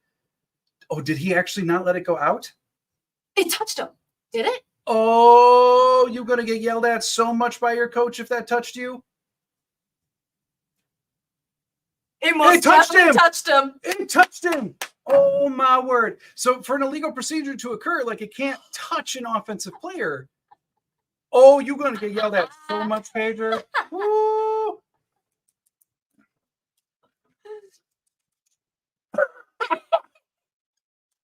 So rather than getting the ball on the 40, they're going to get it on like the 13-yard line. Oh, yeah, you're going to get scolded. Why you were even close to that ball? Like the ball is trending on the sideline. Why would you be even close to that? But hey, sometimes better lucky than good. Hi. So Giants will take over with the ball in 13 seconds to go in the half. Jeff saying, so I'm hoping the Geico Lizard gives the Giants halftime speech. That'd be great. Then we got Chris Han. I was so nervous to go use the bathroom, and Claudia said no interception. No defense up. It's like, oh man, just saying. Yeah. That was now what do we? Good position. What are we explaining? After discussion, the ruling is the ball hit. Yeah, we know. So put the ball, like mark it. Let's go. Do it. There's 12 seconds left in the first half. Let's get this going. For goodness sake, that wasn't even like but at this angle, maybe it didn't hit. No. Yeah, like we know. It hit him. We know. Let's go. Do the ball playing. I think that's a Reggie White jersey right there. And I think that's 92 in the stands. Nice. And so DeVito lines up. It looks as though the Giants are going to knee it out. Yes, they do from the 11-yard line. That's going to take us to halftime with Green Bay up 10-7. Woo! All right, J-Love, go fix yourself, buddy. Yeah. Yikes. Saying, no worries, guys. Interception coming. I did the thing for the defense. LOL. Gubbles, there you are. Wondering where you've been, man. Oh my goodness gracious. Yeah, I mean, what a very odd. I don't know. Not odd, nondescript first half, right? Like, I mean, the story of the first half is really like a lack of pressure. Like J-Lo being inaccurate. And yet, in spite of that, the Packers have the lead. Like, just, I don't know. Rough feeling game thus far. Joe, Claudia, Troy was saying the same thing. Let's just get this going. For once, I agree with them. Wow. Mark the day on the calendar. Yeah, I mean, like it was. We saw that on the telecast in like 4 seconds. Yeah, I don't know why. It just doesn't need to take that long. But I will say this: I'd rather the refs take a while and make correct calls. Then we have an entire Twitter discussion about. Then they make gut check decisions and we get wrong calls. So I guess I don't know. It just shouldn't be that hard. There's 12 seconds. Just make the decision. Yeah. Redmo, awful lot of Go Pack Go chants early on. I'd very much like to hear them again. We could use the energy. I did read before the game that there was a fair amount of Green Bay fans in the stands for New York games. So, yeah, hopefully that can help turn the tide, I guess. McKnight saying the offense is just not used to having Jonathan Ford activated. You were oh, Nick. I love Nick, I love your you, love for Jonathan Ford.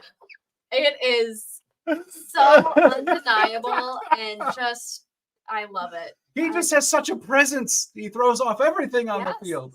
Yeah, I love it. That's got to be it. Rocket Knees, hello. I guess we got the early season Jordan Love show up. Yeah, everything's just a tinge off. It's not. I don't know. It's not good. Even the deep balls just have no zip today. I don't know what's going on. They play like this against the Buccaneers, they will lose. Shut up, Scott. That's a next week problem. I mean, but yeah, you're probably right. Like that's probably a fact, Scott. Yeah. Commando G-Man saying looks like both games are not pretty tonight.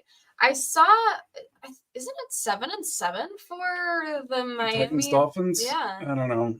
I Maybe. think it is. I know that, and I think that 7 is a defensive touchdown for Miami. Gross. So Miami's, I guess, just not playing either. So Well, at least it's the not. Miami watch parties are terribly upset. Nice to know we're not alone. Chris Hand, thank you, Chris. Oh, thank you, Says, Chris. thank you, Jon and Claudia. Again, anyone new here, like and subscribe. John, if you had a chance to X Factor our roster like Madden, who are your choices? Ooh. All right. So first, thank you for the super chat, Chris. Yes, really, thank you and so much. thanks We for your really support appreciate every it. week, every video. Chris is always there. We endlessly appreciate it. Man style X Factors. I like that hypothetical at halftime here.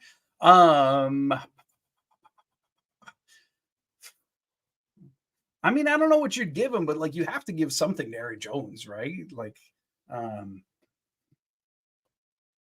I forget what Madden calls all of their X Factors, but Aaron Jones, got to give one to Rashawn Gary for the pass rush. And then this year,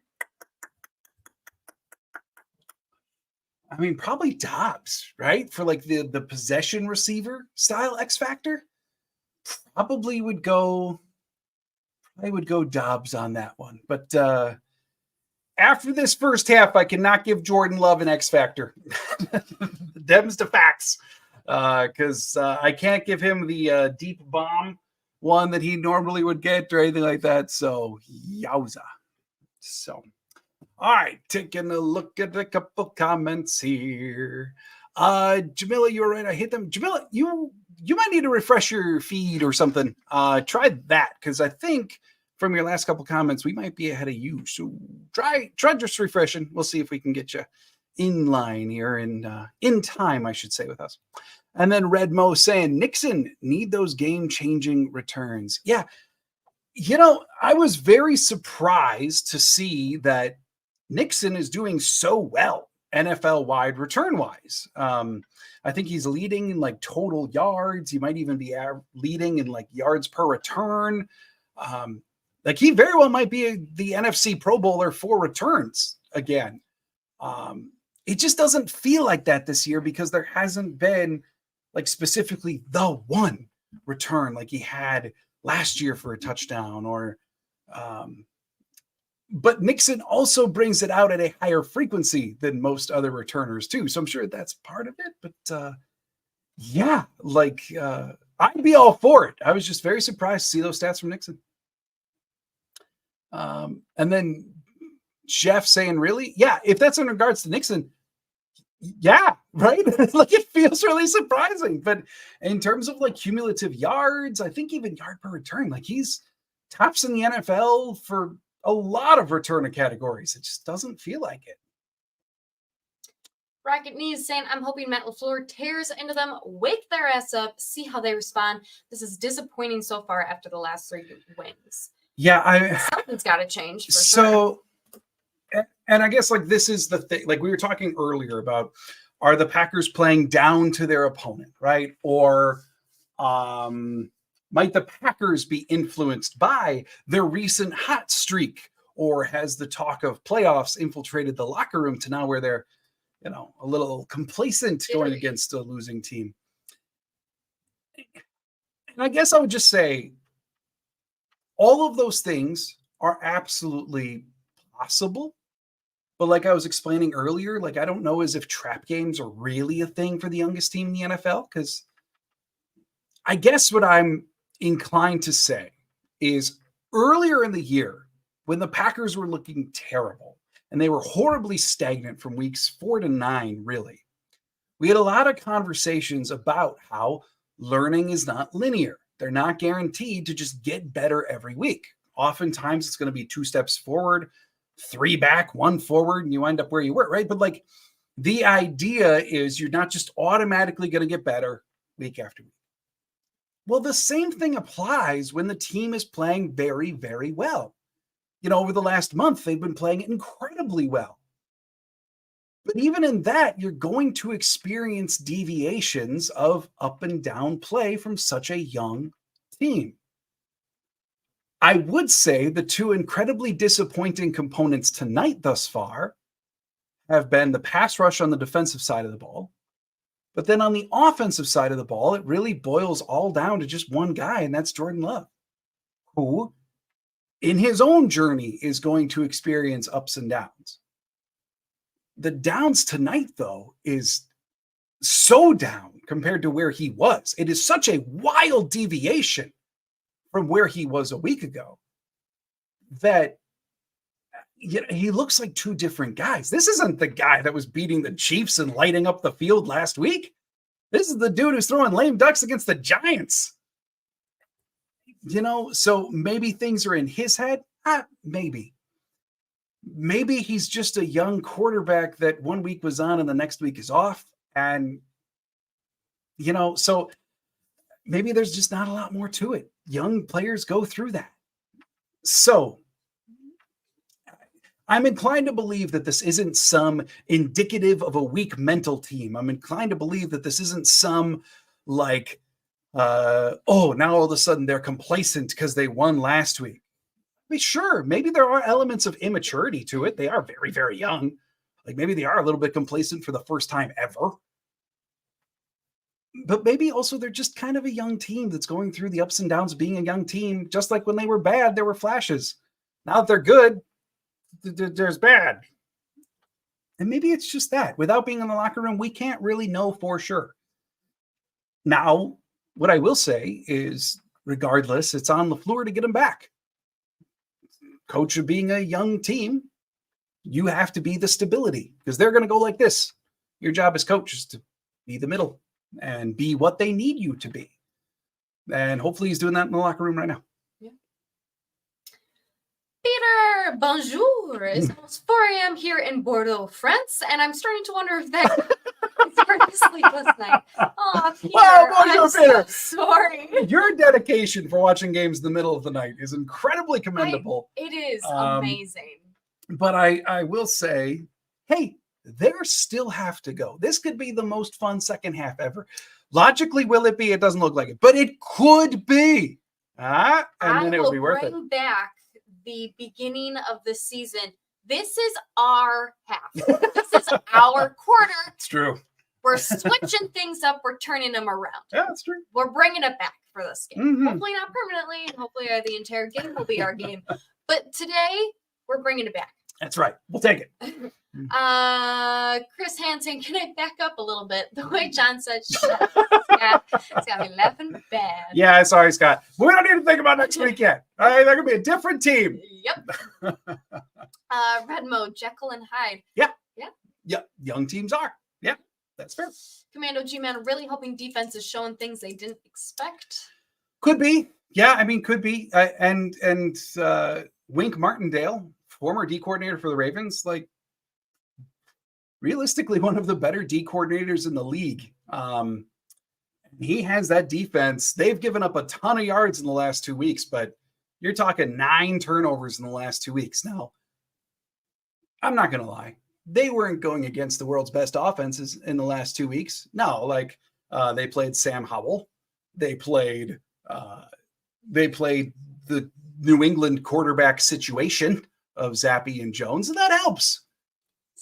But Wink Martindale is a very, very good defensive coordinator, and I wouldn't be shocked if he's showing things that the baby Packers haven't seen yet, or it's fooling them, or Love is just off kilter because he doesn't know what he's looking at. So it's possible, for sure. Go ahead. I blame the turf. Let's go with that. Yes. Deal. Red Mo saying, Peter watching at 4 a.m. Carry that G. Amen. Peter saying that trip to MetLife Stadium looked like a trap, and so far it turns out to be a trap. Well, the thing is, they're still winning. Yeah. Like, this is just partly where the expectations are for the Packers right now. Like, they've played so good over the last month that now they're winning at halftime, and we're like, oh, they suck. This is so boring. Where's Love? He's not the guy he was. This is like they are still winning. It just doesn't feel like it. It's not at all. pretty, but we're winning. Yeah. So like, maybe this will be an ugly win, but we gotta still hope for the win. Dollarhide 3 a.m. here in the UK. We love our friends overseas. I didn't know you were from the UK. That's so cool. Thanks for being here. But 3 a.m. dedicated. The G, that's dedicated. Right. Love it. Rocket Knees. Crazy how many international Packer fan there are. I mean, that's awesome. Yeah. And we love to be your home. Mm-hmm. Steve is really, I bet LaFleur's letting them have it in the locker room. Because anything, if the anchor level is anything like the sidelines, which I'm sure it is even more than that behind closed doors. Mm-hmm. Well, at the very least, be in the locker room. At the very least, Patrick Taylor probably got a cold shoulder or two. Yeah. So here we go. We are back for the second half. Carlson now kicking it off. Solar Miner saying, relax, December. Fair caught at the 2, meaning the Giants are going to get the ball at the 25. So starting it off with a fair catch on the kickoff for half number 2. All right. Come on, December. You got to keep this streak going.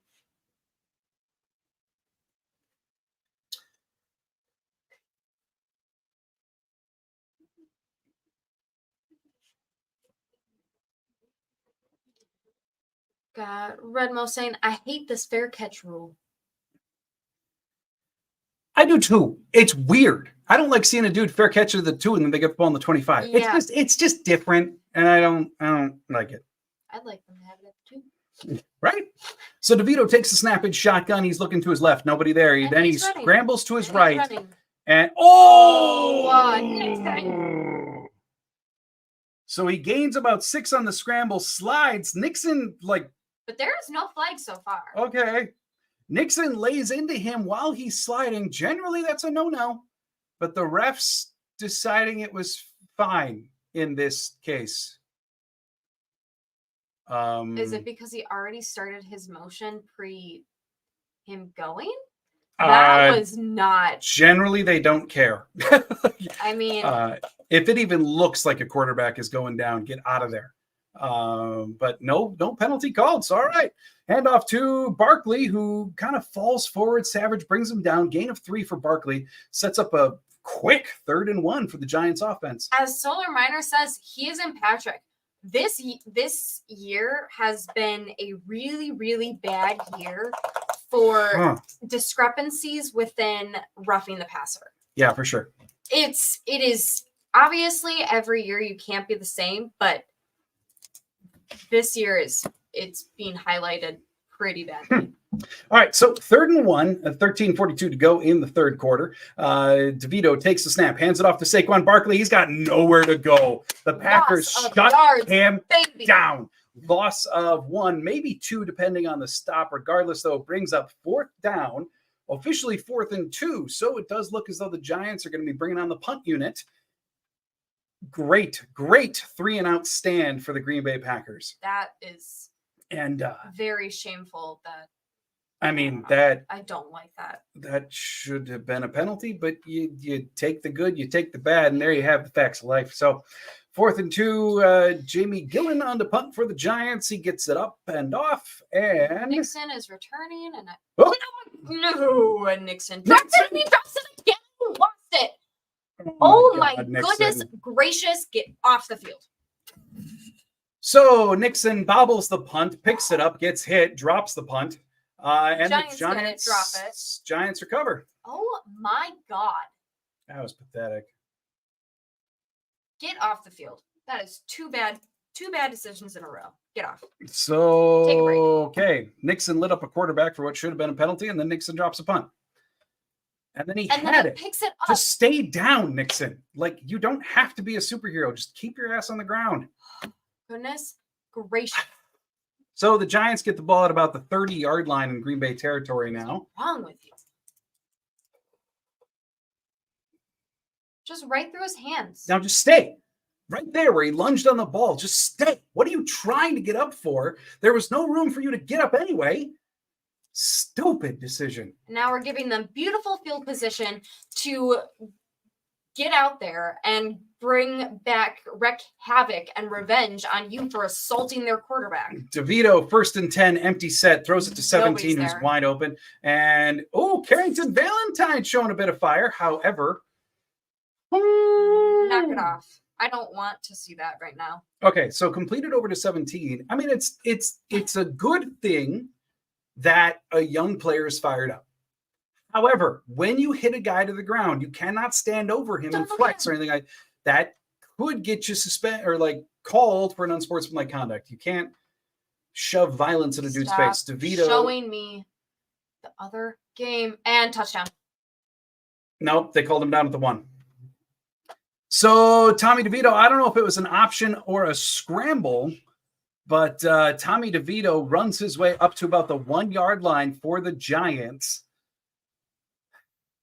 Enagbare and Brooks actually bring him down. Oh, if they call him down. Touchdown. That looks like a touchdown.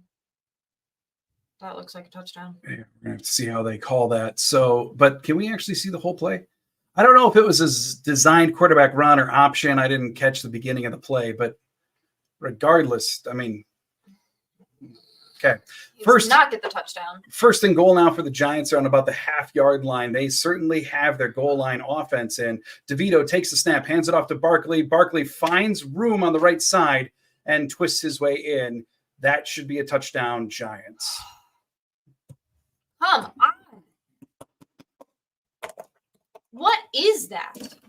Did you come out of halftime? Like, goodness gracious. Well, that was ugly. I mean, I would like to see the DeVito scramble again to know exactly what happened, but the defense did their job. They got a 3 and out. And the extra point is good. They got a 3 and out. Keyshawn Nixon cost that for them. Yeah. And then ugly. I would like to see that DeVito play again. I want to know exactly what happened. But then, yeah, being down on the 1, you punch it in. Okay. Let's check some comments.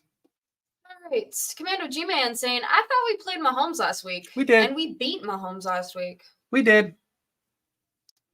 Red Mo saying Italian Stallion is galloping all over Green Bay's defense, doing whatever the heck he wants. So,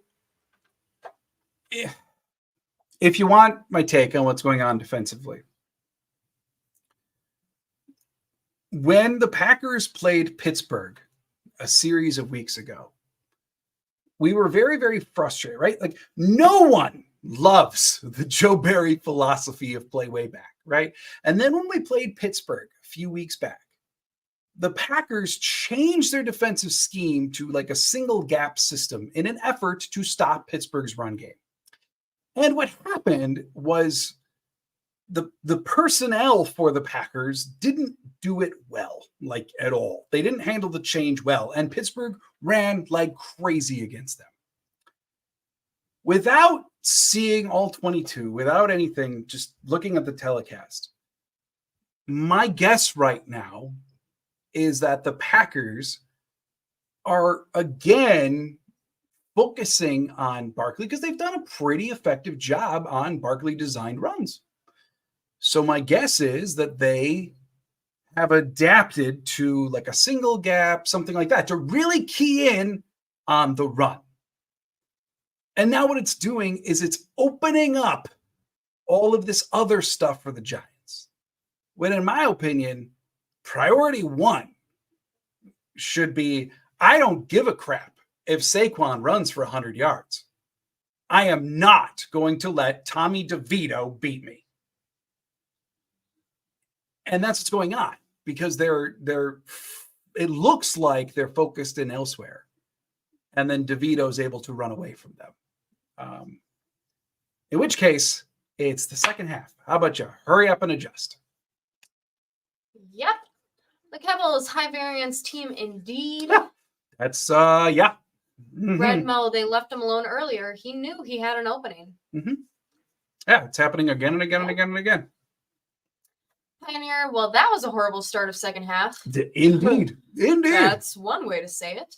Steve is real, yeah. In a way, I'm glad that happened so that they can't use the no flag on hitting DeVito. That's true, I guess. I'd like for that to not happen, though.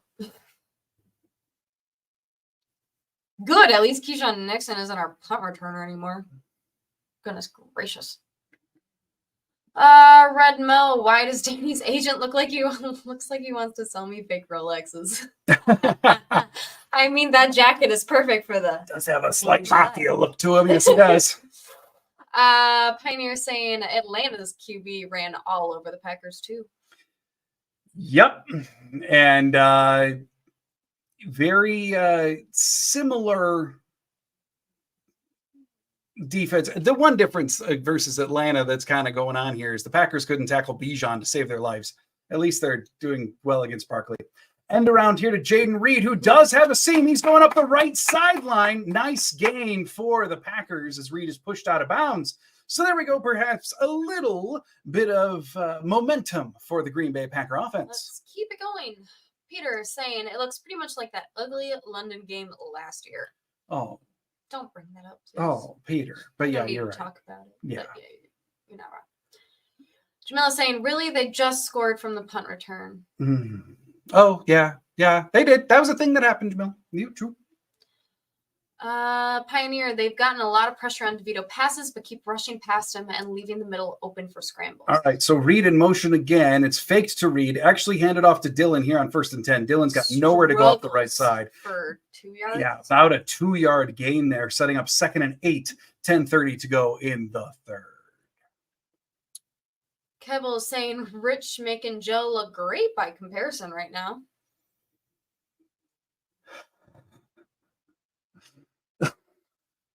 I have no words, but you're so right. Oh! Yeah. Pioneer's saying I'd rather win, let them cry about bad calls. Accurate. Yeah. All right, so 10:02 to go in the quarter, under 5 on the play clock. Love in shotgun. Duntavian Wicks in motion. Love takes the snap, and he fakes to Dylan.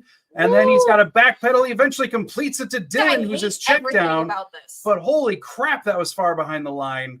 Whoa. So Love backpedaling to avoid the pressure, hits his check down in Dylan, but then Dylan had nowhere to go. So is brought down for a significant loss. Still waiting on just how many yards they lost there. 3rd and 17. Dear God, they lost 9 yards on that. My Love, God. throw it away. Oh, so, okay. Dylan tripped. Okay. Love here on 3rd and 17. Takes the snap. He's got all the time in the world. Was that intercepted? No. What is happening? So 3rd and 17, Love had all the time in the world and then just missed his receiver. Would have been about a 14-yard completion. And he was just off to Wicks. Incomplete pass, setting up 4th and 17 for the Packers. Would have been another pick for Love had the defender for the Giant actually held on. So back to that play with Dylan, the reason why they lost 9. Holy crap.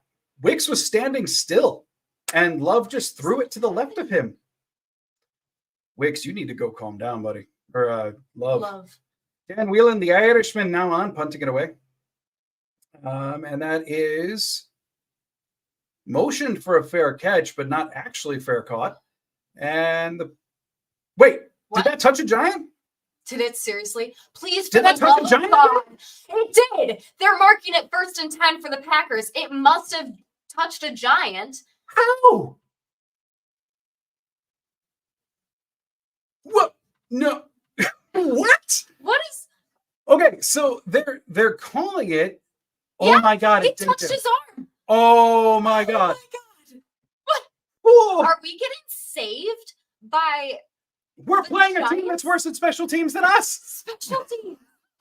Oh my God. So sure enough, I mean, the punt came in and it basically landed on number 21, but no one realized that. They all thought that it hit the ground. So then the ball just freely bounced. Rudy Ford jumped on the ball, and the Packers recover the fumble from the punt. And now the Packers have 1st down at the 14-yard line in position to put up some points here. Reed in motion. It's a handoff to Dylan. Dylan trucks up the middle. We go. Gain of about 6 on the ground, putting the Packers within the 10-yard line. Goodness gracious. What? I don't understand this game. Oh my God. I don't get it. I don't understand what's happening. Second and 5. Hey, sometimes better lucky than good, but like, what in the world? That's twice now for the Giants that they've made a pretty egregious error. I'm manifesting with you, Pioneer. Dobbs touchdown. Letting coming, something please. hit him. Man. All right. So we're on the 9. Love in shotgun. He's got Dylan in the backfield with him. Trips off to the left. Dobbs, the lone receiver, off on the right. Wicks in motion, going right to join Dobbs. Play action to Dylan. Love looking for somewhere to go. Doesn't matter. Pressure comes up the middle. Love steps forward. It doesn't matter. Thibodeau brings him down. Can we do to get this offense going? I mean, okay, so Thibodeau is having a tremendous game. Thibodeau is very, very good.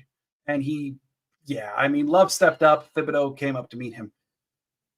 It's just frustrating because they were able to handle Aiden Hutchinson. They were able to handle Karlaftis, Chris Jones for the most part. And now Thibodeau is the one doing it. So 3rd and 10 for Green Bay now. 7:45 to go in the third. Under 10 on the play clock. Ball at the 14. Be accurate. Love takes the snap. He drops back. He's going to the right. Please. And Reed lost it. So the ball was in the air. Reed's looking around. Reed just straight up lost the ball. Like he lost it in the air, lost it in the lights, whatever. Reed couldn't find it, and the ball just hits the ground. Plus side is it looks as though the cornerback lost it in the lights as well, because no one was. Oh, yeah. And okay, totally. If Reed would have actually continued on his route by going to the back corner of the end zone, that could have been something. But instead, Reed turned around and stopped. And given how everyone consoling him, that looks like that was a rookie mistake. 32-yard attempt now for Carlson to bring it to 1. And the kick is up. And it's good. Cuts the deficit to 14-13. So, yeah, in that one particular play, based upon the other receivers' actions, it looked an awful lot like Jaden Reed was supposed to continue to the back corner. Instead, he stopped kind of for a comebacker in the end zone instead. And the ball floated right over his head for an incomplete pass, forcing the Packers into a field goal. Yeah, I mean, they're looking like the Week 6 Packers tonight, looking like the Week 7 Packers. There's errors all over the place. Love is off. At least they're down by 1. Pioneer asking, did Love have to step up? Without seeing the wide receiver side of that play, I don't know. It's possible that he was buying up to buy time or stepping up to buy time, thinking that someone was going to spring open. Did he have to? I don't know. It's kind of really hard to say without seeing like a different angle of the play. So Jeff saying this is bad. It sure ain't good. Pioneer Carlson is flirting with the post tonight. Yeah, he really is. Yeah, you're spot on there, Pioneer. He's not kicking it down the middle. That's for dang sure. Steve is real. Can I ask how mad LaFleur is? Can we have like a LaFleur anger meter? I'm gonna go with big mad. He's big mad right now. Broke. Yeah. Jagavi. Hi, Jagavi. Rough game execution is a big problem today. Yeah, just kind of not looking great all around. Defense, offense, special teams, just kind of ugly. Just saying. Redmo, big angry. Yeah, I can't blame you. Pioneer saying hopefully it doesn't come down to a long field goal at the end to win. Yeah. This is not looking pretty, and hopefully it doesn't come down to something that small, but it might. Jamila, they did but couldn't score. Yeah. Yeah. Rocket knees. Okay, let's be logical. You think it's because we are missing Watson? Is this why this offense is off? I don't know. Well, a couple things. 100% that's not helping, right? Rocket knees. Watson's absence, yes, is affecting because you're seeing the offense is condensed down. Like they haven't taken a 40-yard shot today at all. And that had kind of become a real thing in the offense over the last 3 weeks. But I think it's more than that. So is it contributing? Yes. I can't tell you the definitive reason for it, but there's no doubt Love is just off tonight.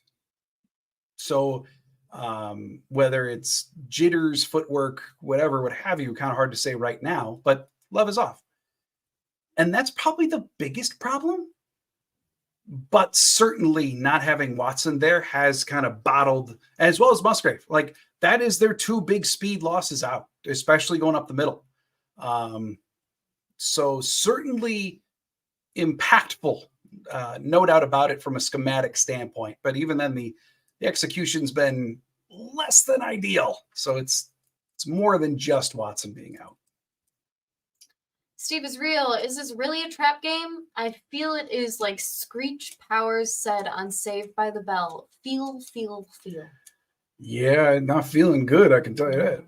All right, so here we go. DeVito in shotgun takes a snap. Quick completion off to the left-hand side. Jonathan Owens forcing him out of bounds. 5-yard gain there for first down on, or 5-yard gain on first down for the Giants, setting up 2nd and 5. 7:18 to go in the third. Giants still holding on to their 1-point lead. Chris Hand, time to get the eggnog out. Unleash the defense line. Hey, why not? Right? Why not at this point? Can't hurt. Good comment by Redmo. We've seen flashes of ceiling from this team, flashing some floor tonight. Still anyone's game, even with the turnover. Yeah, absolutely. Plenty of time to go. Yeah.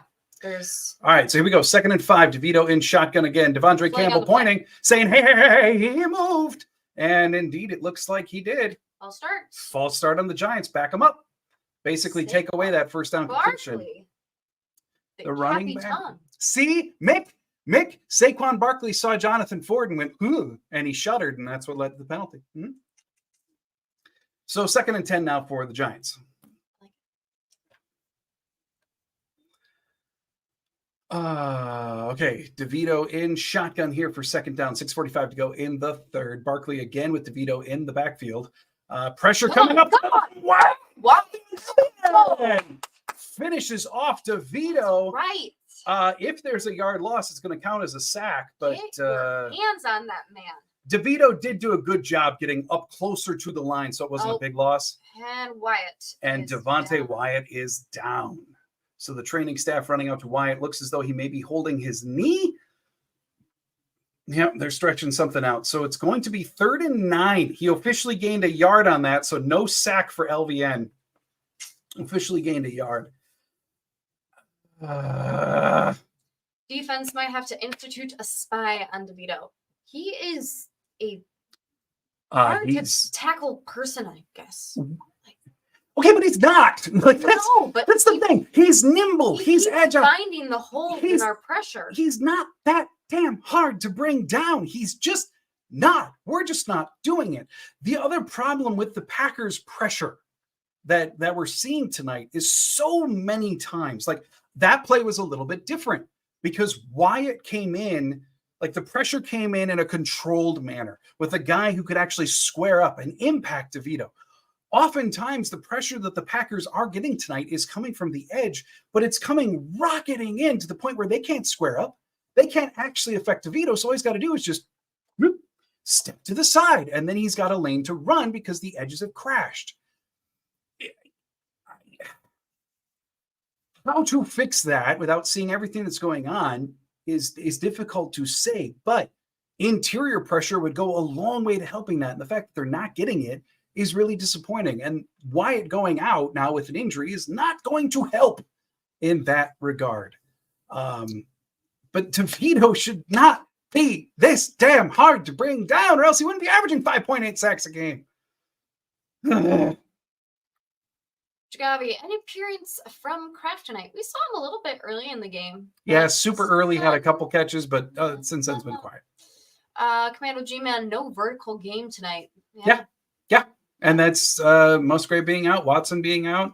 They're using read in motion like a true gadget slot guy, which means you don't got a speed guy to stretch. And it is bottling them up. We're seeing it for sure. Pioneer saying apparently it must be windy there tonight. At least Aikman has been mentioning it. Yeah, I saw before the game that it was estimated to be about a 10-mile-an-hour wind in the stadium. Could be worse than that now that the game's gone on, but at least that's what I saw pregame. I wonder if Troy Aikman's actually talking good about the Packers. We can't really hear. Because he's in rare form. He's in rare form, so I assume that means he's talking about the Packers. Or that's a bad thing because he's doing more. Yeah. All right. All right, here we go. Okay. 3rd and 9 for the Giants. DeVito taking the snap, dropping back, and he does complete it off to the right-hand side where there's no Packers around. So, hey, it's 3rd and 9. Let's get a first down. What the freak was that call?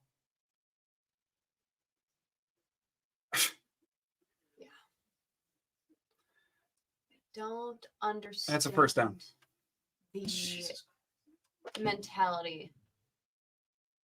I don't get switch it. back to the game, guys.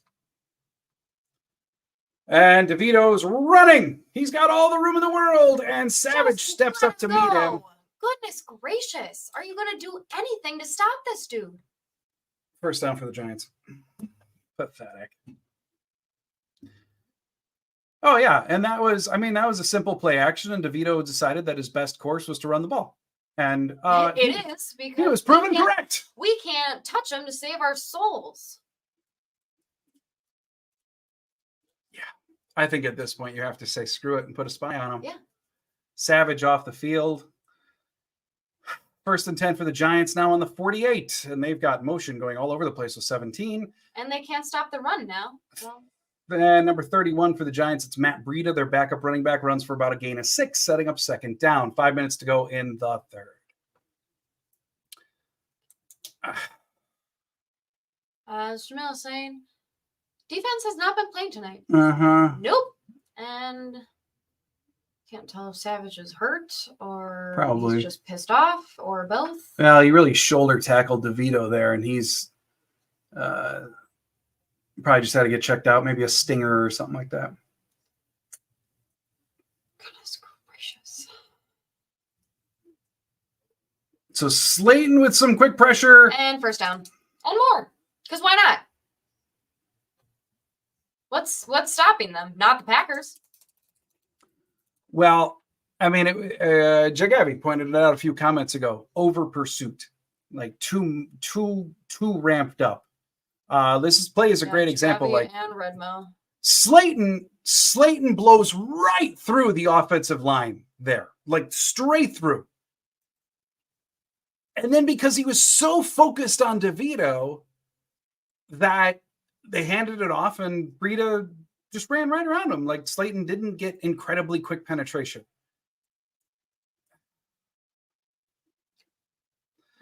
All right. So they run a flea flicker from Barkley back to DeVito. And they caught it. We just don't want to play. It was a terrible throw on the flea flicker, and the Packers defender basically lost the ball in the air.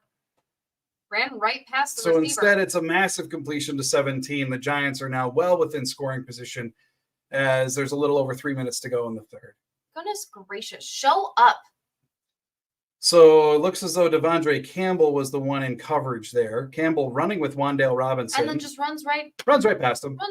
He was tracking the ball in the air and then forgot to, cover the wide receiver. His job is. And instead, the wide receiver cuts back, catches the ball. Big game.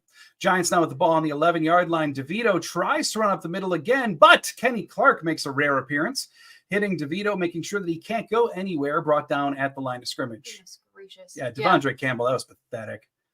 Trying to get his hand up. Pebbles, why is Savage flipping his lid? What I miss? I don't know if it was about the hit that he had in DeVito. It was a shoulder hit. I don't know if that tweaked something. I think it was injury related, like Pebbles, because he looked to be favoring his shoulder there. So DeVito in shotgun, 2:20 to go in the 3rd, 2nd and 11 from the 12-yard line for the Giants to hand off to Saquon Barkley, who runs up the middle but is dragged down by Devontae Wyatt, who's back in the game. Few yard gain there for Barkley, bringing on 3rd down. Steve saying we don't care about playing. We just need to do something. I don't know if I would say we don't care. They absolutely care. And what we're seeing right now is, frankly, in my opinion, what we're seeing right now, Steve, is immaturity, because we're seeing over pursuit. We're seeing pressing as opposed to just staying even keeled. And that's not a care problem. It's an immaturity problem. Sorry about that. 3rd and 7. 3rd and 7, under 3 seconds to go in the play clock. DeVito takes a snap in shotgun, and he's dropping back. He's running. He's got nowhere to go. He rolls right. Are you? And that's completed, number 18. That should be a touchdown for the Giants. Getting to Valentine in coverage. God dang it. Isaiah Hodgins with the 8-yard touchdown catch.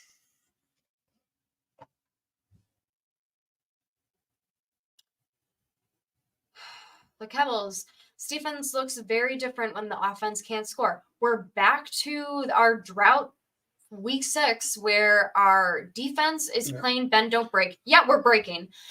And our offense can't give them the lead to allow the bend, don't break mentality. But again, we're breaking. So it doesn't matter, because what's the point? Extra point is good, making the score 21-13. Goodness gracious. It's the Giants. The New York Giants. It's Danny DeVito. Good Lord. It's what? Tommy DeVito? Is that his name? Yes, his name is Tommy. Tackle him. Do your job. Go after the receiver, not the ball. I'd rather have an incomplete pass and an interception, or in this case, a completed pass. Show up. Do your job. Excuse me. Rant over.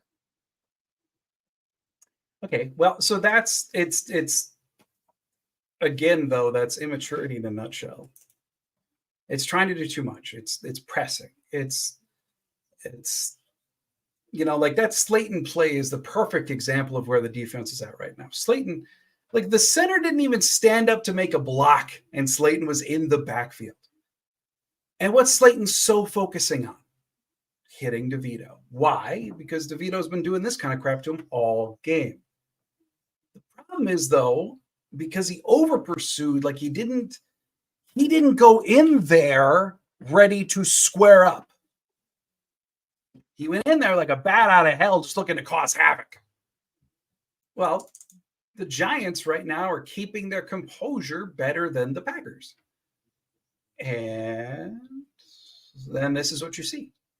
The fact that they have yet to, maybe they technically have one sack, but the fact that they have yet to get more than one, I mean, this is by far the best. I don't know if they have one. I don't know. They might on a technicality, but this is by far the best that the Giants' offensive line has played.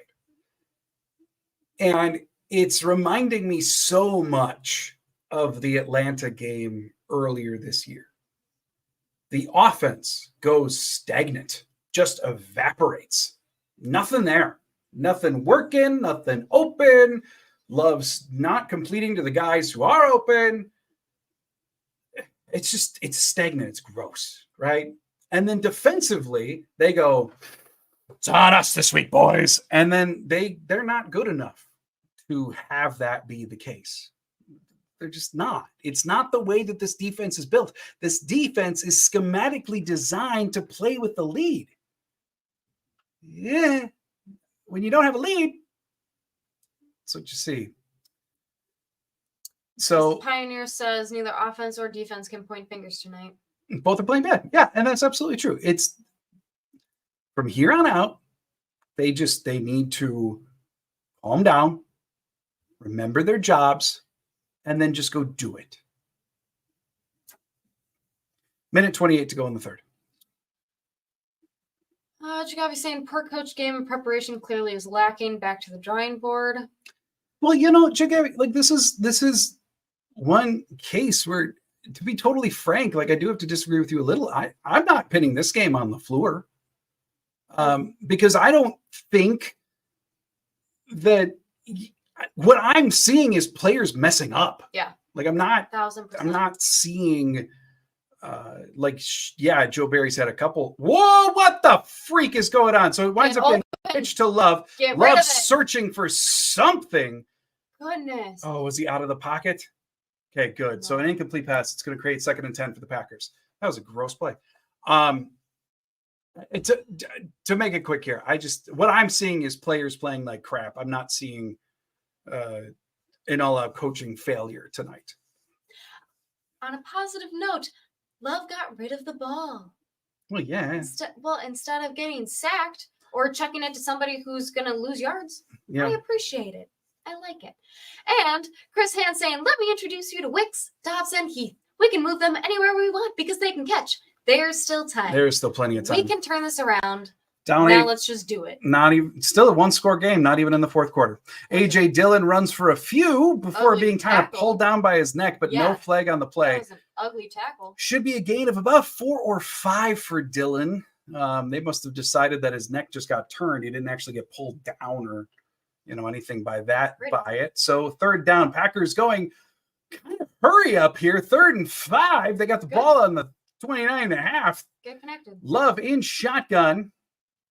And he's making a bunch of adjustments at the line. Packers 1 of 8 on 3rd downs tonight. Gross. 40 seconds left in the 3rd quarter. 6, 5. Love 4. takes the snap and he's looking left. And he's got his receiver. Nice. There we go. That one. Oh, there you go. That one complete to Samori Toure. Coming up big in a rarely active game for Toure. That's a 1st down for the Green Bay Packers. 26 seconds to go in the 3rd. Clock is running. Let's get moving. I think LaFleur just said, get going. Yeah. We got a running clock. And really nice job by Toure there to make the catch and to have the awareness of where to turn to pick up extra yards. Yeah, I think Toure thought he was out of bounds on that one. Well, and at the end of the 3rd, it really doesn't matter. But nice play by Toure. 3, 2, 1. So Love gets the snap off for the end of the 3rd. It's a carry for A.J. Dillon, who dances through the traffic and winds up gaining about 6 before there's just too much contact and he goes down. So end of the 3rd quarter, it's 21-13 Giants. Was it Taylor? Yep. My bad. So Patrick Taylor gaining about 6. And we'll be back for the 4th quarter. There you go. All right. Let's turn this around. Let's get moving. Yeah, I mean, the between quarter focus right now for Matt LaFleur and company is to just tell the guys, like, this is a 1-score game. You are very much in this game.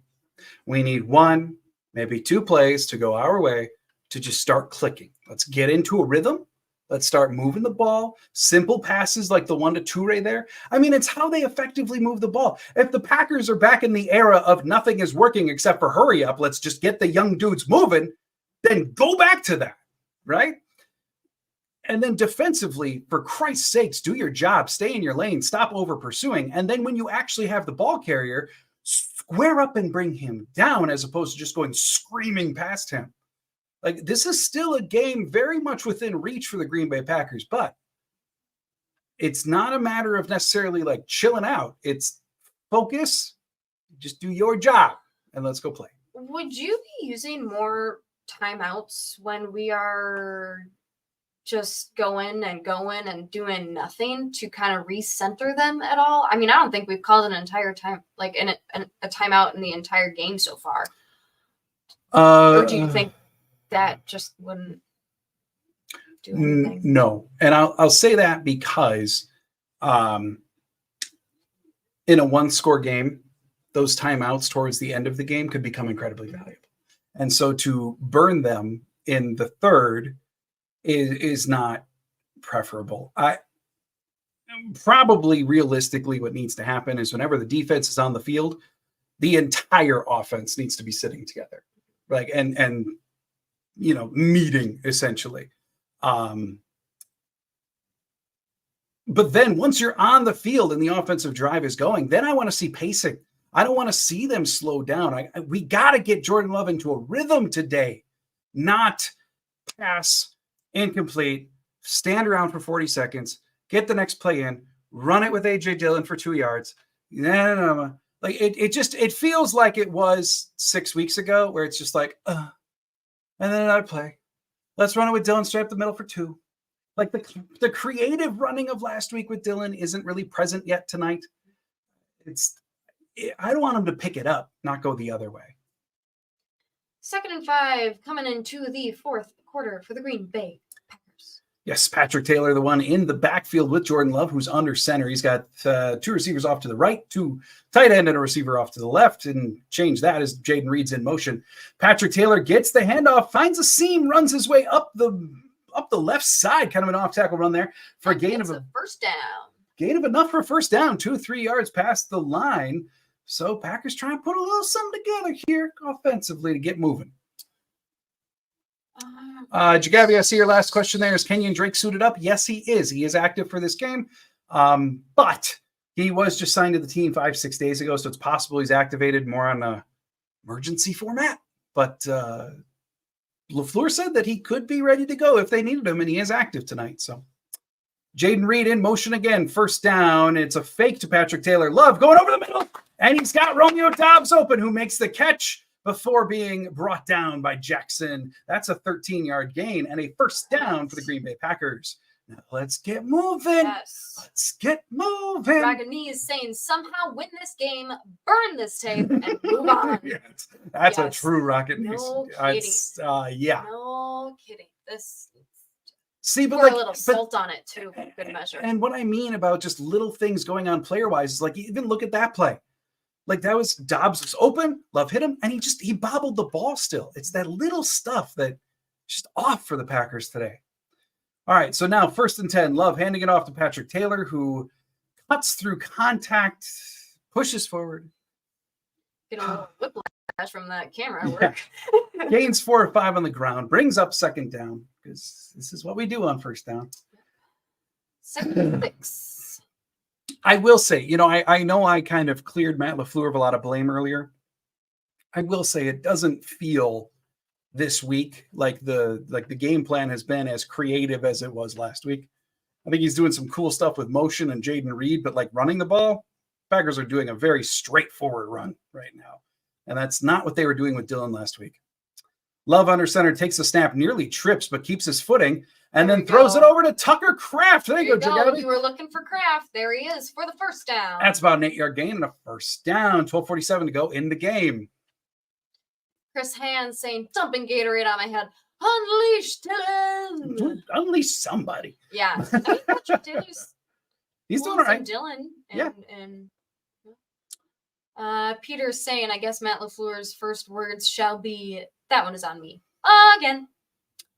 It wouldn't be in the Matt LaFleur press conference if it didn't include those words.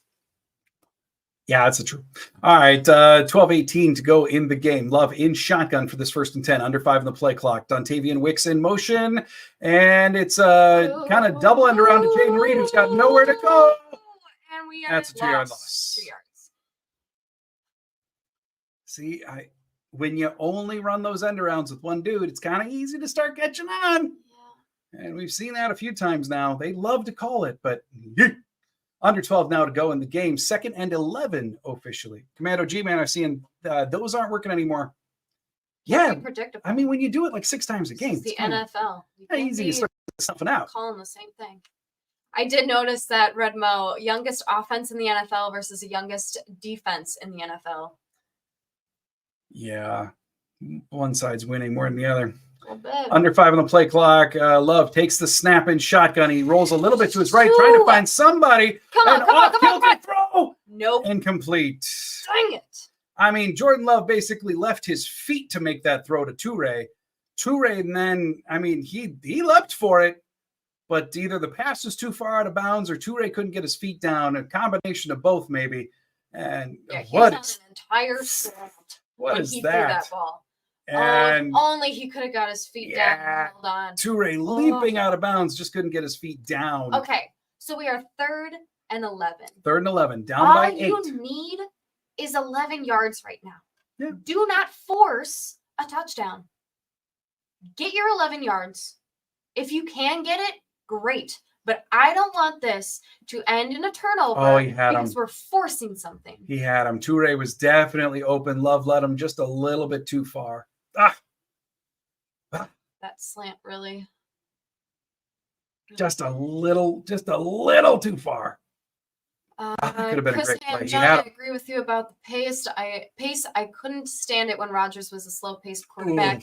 Another reason why Drew Brees is one of my favorite quarterbacks. Fast pace and passion. Yeah, that's a really good point, Chris. I mean, Brees was. But yeah, watching Rodgers, as brilliant as he was at times, was so frustrating. And I get why he did it, but oh my Lord, so slow. 22% on third down conversions. Always real bad. All right. For 9. 3rd and 11 now for Green Bay. 11:26 to go in the game. 6. Love and shotgun. Patrick Taylor with him in the backfield. 3 receivers off to the right. Tucker Kraft off to the left-hand side. 6. Toure in motion. Using Toure a lot tonight. Sacked. Oh, dang it. Love goes down. Pressure came in from the left-hand side. I'd love to see it again. As Pioneer says, kicking field goals instead of extra points is against us this week. Oh, for sure. Absolutely. For sure. And let's just see. I mean, Tucker Kraft was there on the left-hand side. Yeah. Oh, yeah. Rasheed Walker got beat. Get John Runyon Jr. off the damn field. Like, you tripped. So, yeah, I mean, when your left tackle and your right guard get beat, you're screwed. Not good. No good. Oh, my God. Oh, my God. And then Carlson misses the field goal attempt. So 10 minutes, 42 seconds left in the game. 21-13 Giants. I mean, I don't remember who said it before. Carlson's been flirting with the posts all game. He fell for it. Not good. And the thing with that kick was the whole operation felt rushed. You know, it was they got the snap in. It just, the timing with Carlson looked off. And he wound up chipping it instead of truly following through on the kick. And that's a really good way for a rookie kicker to miss stuff. Just ugly. This might be the end to our December streak. A lot of game left, but I mean, they got no one to blame but themselves. Oh yeah, this is all on the Packers. Can't blame refs. Can't blame the other team. We could have easily walked in and beat this. No, I mean, right now, like let's think about what the keys to the game were. Right, they had to control the turnover battle because the Giants' defense is very good at getting turnovers. Right now, they're losing 3-1 in the turnover battle. And frankly, the one that they got was lucky as hell because a punt just happened to land on a dude. And then another key to the game was get after DeVito. Like, my stance coming into this was I don't care what Barkley does. Let him run for $120. Who cares? If you completely neutralize their passing game and just live up, you don't even got to exceed it like you get against Detroit. Like, you don't got to double his pressure rate. You just got to keep doing what they give up every single week. And they have failed on that front completely. Schematically, player error, whatever. Completely failed on that front. So take those two things and you lose, or you can't accomplish either one.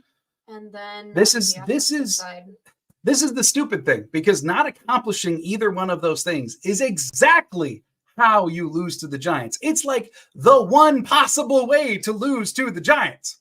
Like their last 2 wins, that's been their ingredients. And Packers just walked right into it.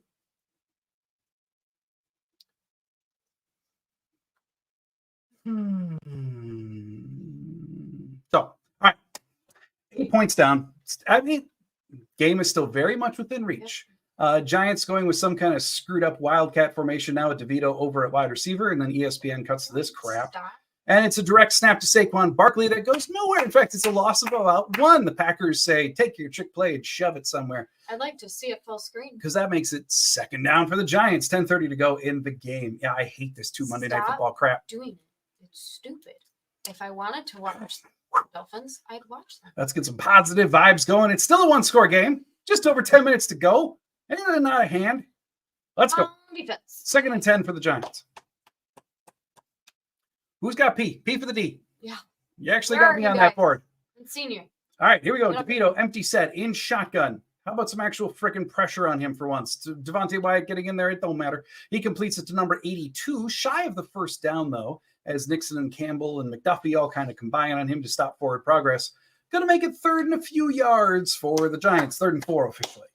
Come on, 3rd and 4. Let's not play super off our guys. Let's do our jobs. Let's not fall for over pursuit. Let's do this. We can do it. It's possible. I believe in you, kind of.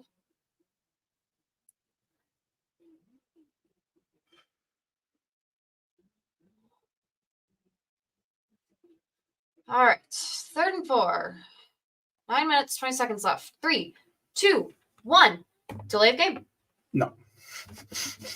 Can't be that. DeVito takes the snap and shotgun, and he winds up rolling right. Kenny Clark in pursuit, and DeVito throws it away. And that's going to bring up a 4th down. Huge stand for the defense. So when it comes to delay a game, I know they still have a 1. it's got to get to like 0, like all zeros. On the it. telecast, you just see the big number. I get it. Give So- me a flag on the offense. All right, Jaden Reed 4th back and 4. there now to return the punt. Keyshawn Nixon is not back there this time, given how As the last he time went. deserves. So Jamie Gillen ready to punt it away. Very nice defensive stand there to not crumble. Nice 3 and out. All right. So Gillen gets the snap and he punts it up. and off to. Yeah, that's going down the left sideline. Jaden Reed makes the catch and is looking for a lane somewhere, but he does the safe thing and just kind of gets shoved out of bounds about 4 yards after. Packers are going to take over with the ball at about the 15-yard line. Woo! A All right. second under 9 minutes. I mean, down 8. This is a one-score game. If they can put together a drive here, we're cooking. So. Okay. All right. Chris Hand saying, if you think Gary is going to go one game without a sack, I like pineapple on pizza. Let's go. That's funny. Peter, DeVito's secret pasta recipe, meatballs and melted Wisconsin cheese. Yeah. I didn't catch it. What did Peter say? Said DeVito's secret pasta recipe, meatballs and melted Wisconsin Oh, cheese. Peter. We could Nah, come we out can, on we top. can still cook. Let's do this. Turn it around. Turn it around. Come on, offense. Let's get something cooking. Like that Kentucky Fried Chicken commercial. Yeah. Heart attack pack, y'all. Positive vibes. Positive vibes. Here we go. Rocking knees. This is a touchdown. Whoop. What did I do to the mouse? Whoop. What do you got going on there? There we go. We're back. This is the touchdown drive. I feel let's go. And David, hey, at least the Bucks won tonight, and the Packers have a chance to. Game's Here, not David. over yet. There you go. McKnight, simple. Hit your back foot and throw it to someone open or into the ground. Choo. I want to see pace. Yes. I want to see them, like they have not successfully gotten into a rhythm really at all this game. And this is just like the offense was earlier in the year. Let's go. Pace. Chris Hen, when John said P for the D, I ran like curly for Dedication's appreciated, Chris. blow for the O. Pioneers. Seems like the lack of Watson deep threat really hurting the offense. It is. And, earlier in the year when Watson was out, they had Musgrave, and it was baby Musgrave, but they at least had something. Now with both of them out, it really condenses down the offense. It still is disappointing to see how bottled up they are. But, it's they haven't tried to push the ball down the field really that much this game. It's just another kind of disappointing element of the game so far to be that debilitated by these two injuries for sure. Peter saying the good news is the Dolphins look as bad as our Packers tonight. Ooh. Yay. All right, 1st and 10. Jaden, wait. That was Okay, we got some adjustments. very, very close to being a But Jordan Love takes the snap and shotgun. AJ Dillon. Oh, nice pass pro pickup by Dillon. Love thrown over the middle. That's complete to Tom. Tucker Kraft breaks the tackle. We have neighbors. Gets up to the 44 the Giants side. It's Monday Night Football. I don't care. I'll bake you cookies or something. There you go. So the Packers are now up to the Giants side of the field. That's what we want to see. 44. That's an offense. We go. Now, come on. Let's get up to the line. Let's snap it. No time to waste. I mean, what a beautiful blitz pickup there by A.J. Dillon. Totally stopped 29 dead in his tracks. And then Tucker Kraft, like, to break that tackle, get more yards. Woo! Beautiful. All right, 1st and 10. From the 41, Love in shotgun, A.J. Dillon, the running back with him. Jaden Reed in motion to join the backfield and then go out to the left. And Love's looking somewhere, and he does hit Reed. And that winds up being about a 4-yard gain to Jaden Reed. 2nd down now for the Packers. Come on. Just over 8 minutes to go in the game. Let's get moving. Let's get moving. Come on, come on, come on, come on, come on, come on. Let's get cooking.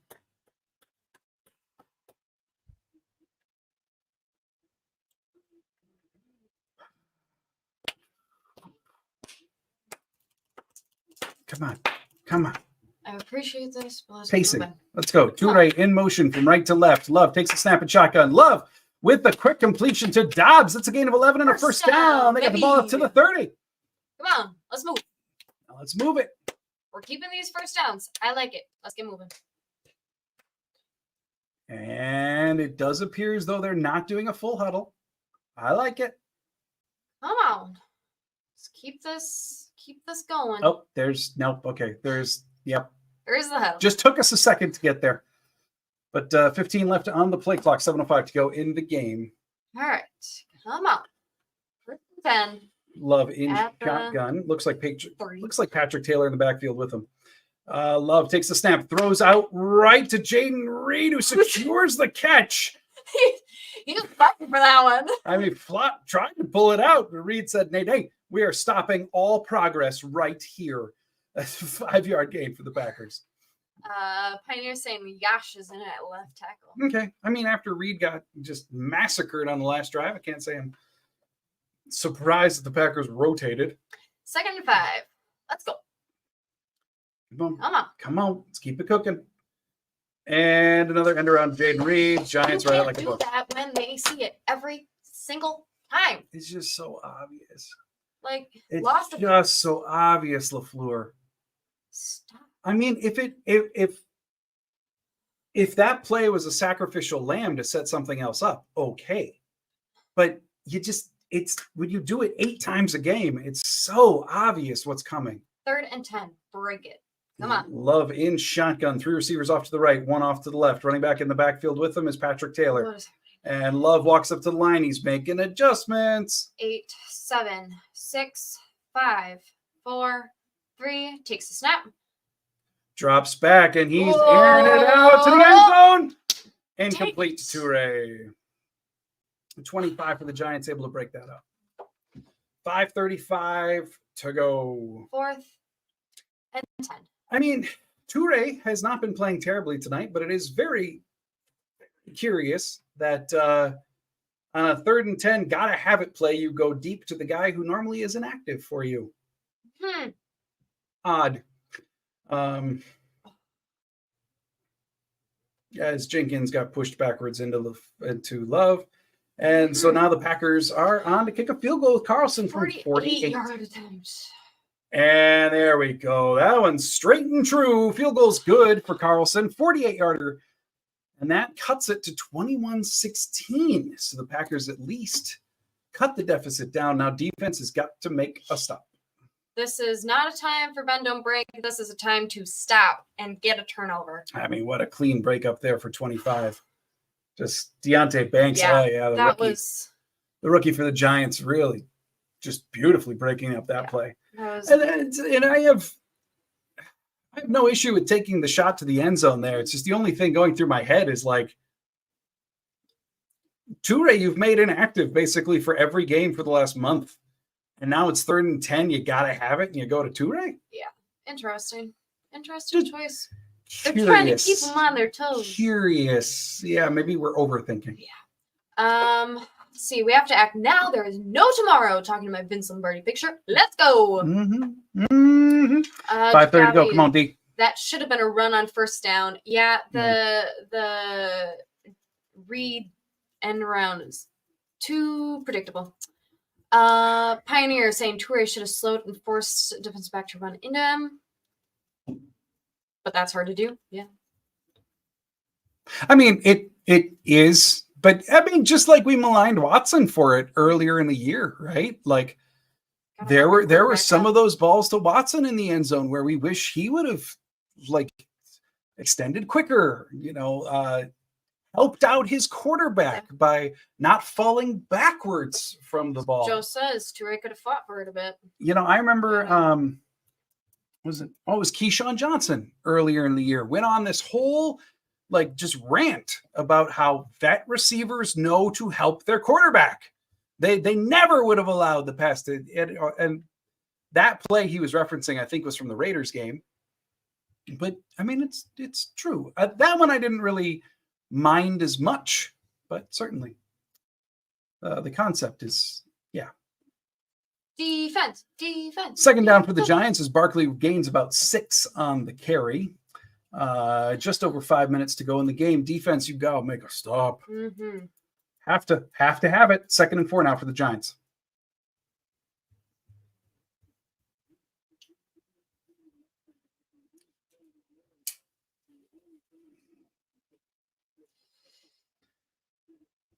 Second and 4. Yeah, I mean, look at Saquon Barkley's numbers there. 15 for 30. They're keying in on the run and letting everything else beat them. Yeah, including DeVito's run. And I should have shut up. Broken tackle. And why not? Barkley squirts through the middle of the line for about a 20-yard run and a first down for the Giants. Gets them a lot closer to midfield. Just a parting of the seas there. And then Keyshawn Nixon, who, having a game to forget, Keyshawn. Yeah, this is not his week. Good over. Good gracious. Good Lord, Nixon. Would it kill you to actually wrap up? Yes. All right, 4 minutes to go in the game.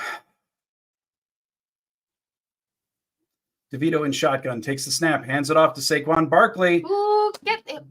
We have done such a great job with the run. The only reason why he just went down is because he tripped by himself. Goodness gracious. What? Okay, well, so, okay. Valentine, get your... Okay. So basically, the ruling on the field, or why they let them play that out, is they're going to call that a fumble on Saquon. From first blush, it really looked like Saquon was down, and it's not going to be called a fumble. He's not touched, though. How are they going to call that? Because if he's not touched, is he down? I mean, because he's completely avoided by all the Packers. Generally speaking, the ground can't cause a fumble. I think that's going to be Packer ball because they didn't touch him. Yeah, they completely avoided. Woo! Something that the Giants special team has been unable to do with the ball. Oh my God. Turnover time. Everybody's been saying it. Now let's do something. That's a fumble. Yeah, that's going to stand because kidding me? Oh, because he officially broke that tackle and still had possession of the ball, right? If he had fallen from that tackle attempt, this would not stand.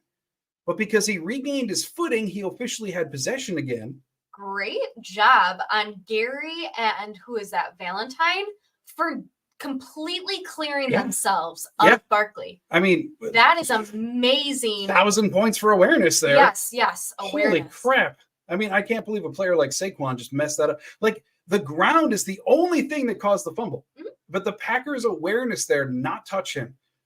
It looked for sure like they touched him, but they didn't. So, okay. All right, let's go. And they got the ball because of a great return there. They got the ball all the way up.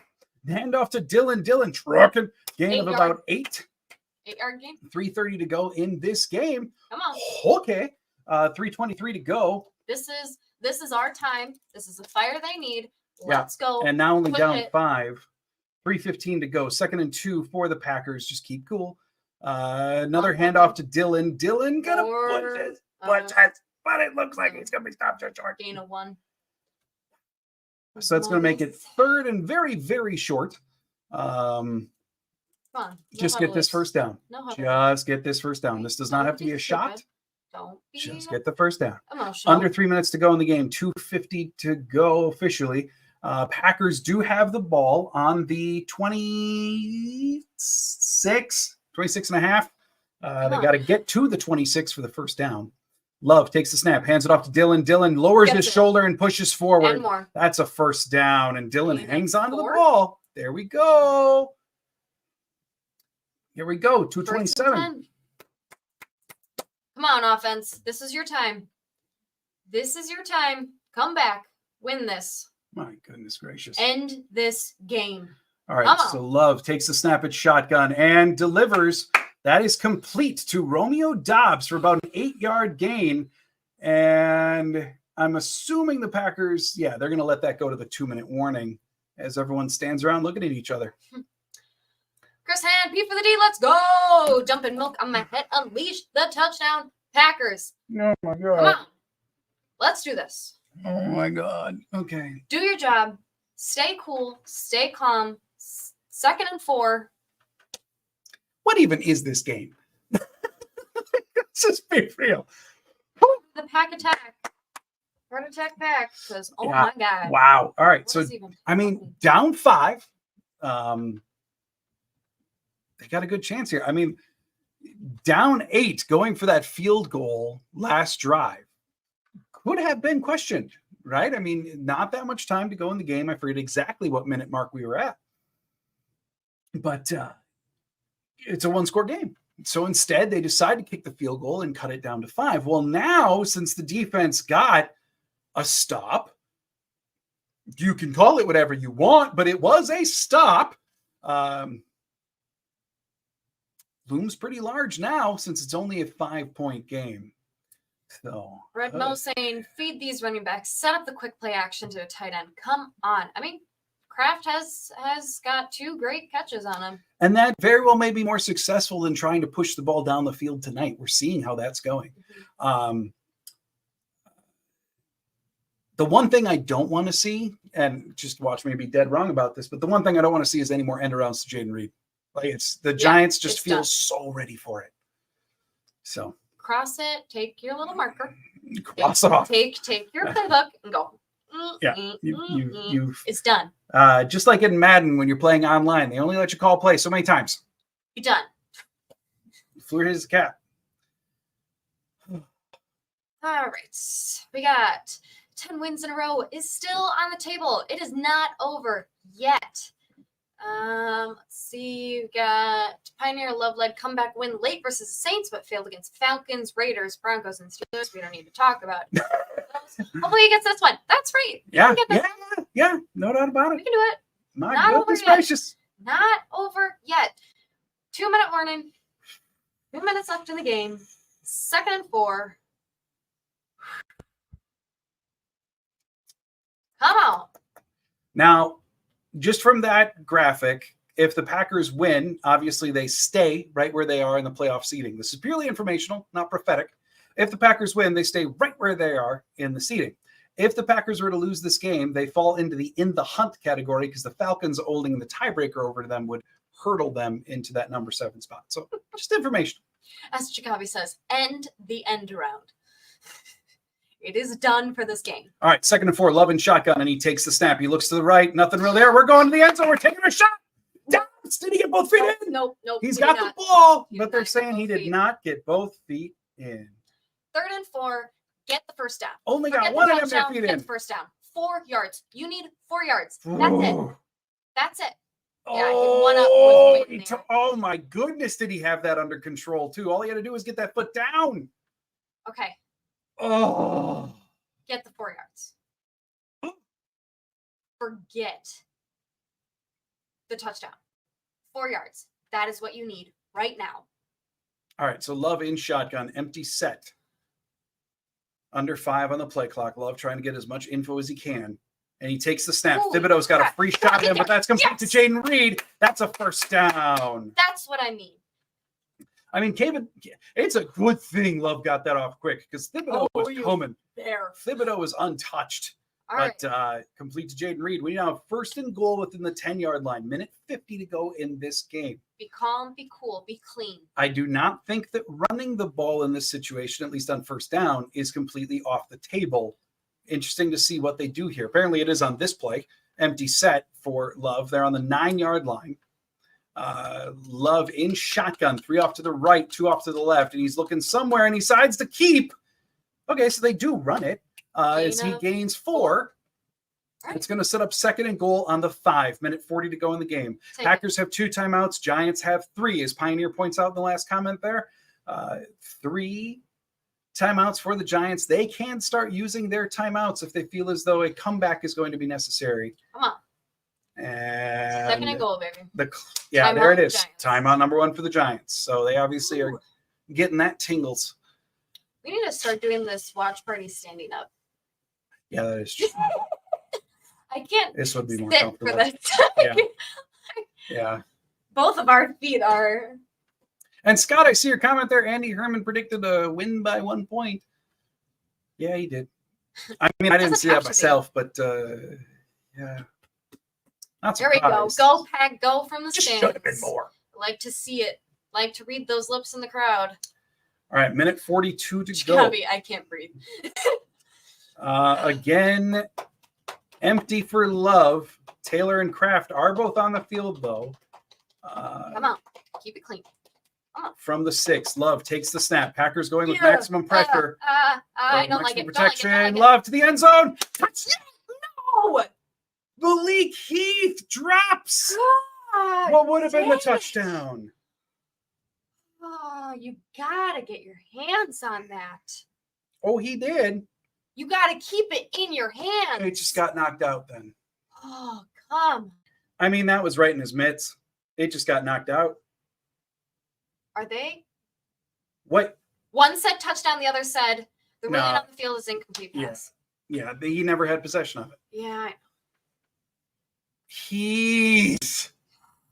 Dang it. Well, I remember when we said the offense is just like it was 5 weeks ago. Heath couldn't catch 5 weeks ago. He had a lot of difficulty with contested Third catches. and goal. So, Come on. and LaFleur is asking for clarification. So, the end zone is such a unique place, right? Anywhere else on the field, you have to make a Are catch. you seriously having somebody else tie your shoes? I mean, Are Giants yeah, players having somebody else tie their shoes? especially if he doesn't want to take his gloves off. I could see that. So basically, the end zone is such a special place. Okay, so when you're not in the end zone, It might be a touchdown. you have to like I see some comments here. I know y'all are going to help me out. Like Redmo was saying semantics. When you're not in the end zone, there is a lot more to making a catch. In the end zone, you have to establish possession. You have to own the ball for like a millisecond. Because as soon as that ball crosses the end zone, like right there, if they're saying that that's possession, then that's a touchdown, right? Nope. No touchdown. There you go.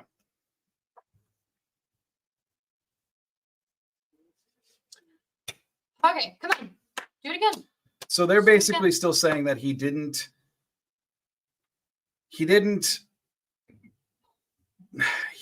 complete possession enough for it to justify actually being owned by the Packers. So anyway, third and goal from the 6. Here we go. They still have 2 more chances. Third and goal from the 6. Minute 36 to go. Love in shotgun. Patrick Taylor with him. But he's switching from left to right. Come on. And he takes the snap. Love looks to the end zone. Nope. That's caught. But it's not. Malik Heath makes the catch, but he took out the ref who needs to make the call.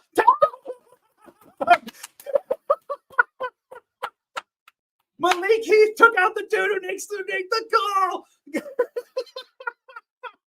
But he stood up. That ref's a trooper. Yeah, because he got the pylon. There we go. And Malik Heath turned his body. Yep. Okay. Malik Heath with the redemption catch. And the poor ref. I think this one didn't break a leg. Goodness gracious. You know what? Okay, so here's a couple things, though. One, I love going back to Malik Heath for that next play. Like, dude just dropped what could be such an impactful touchdown.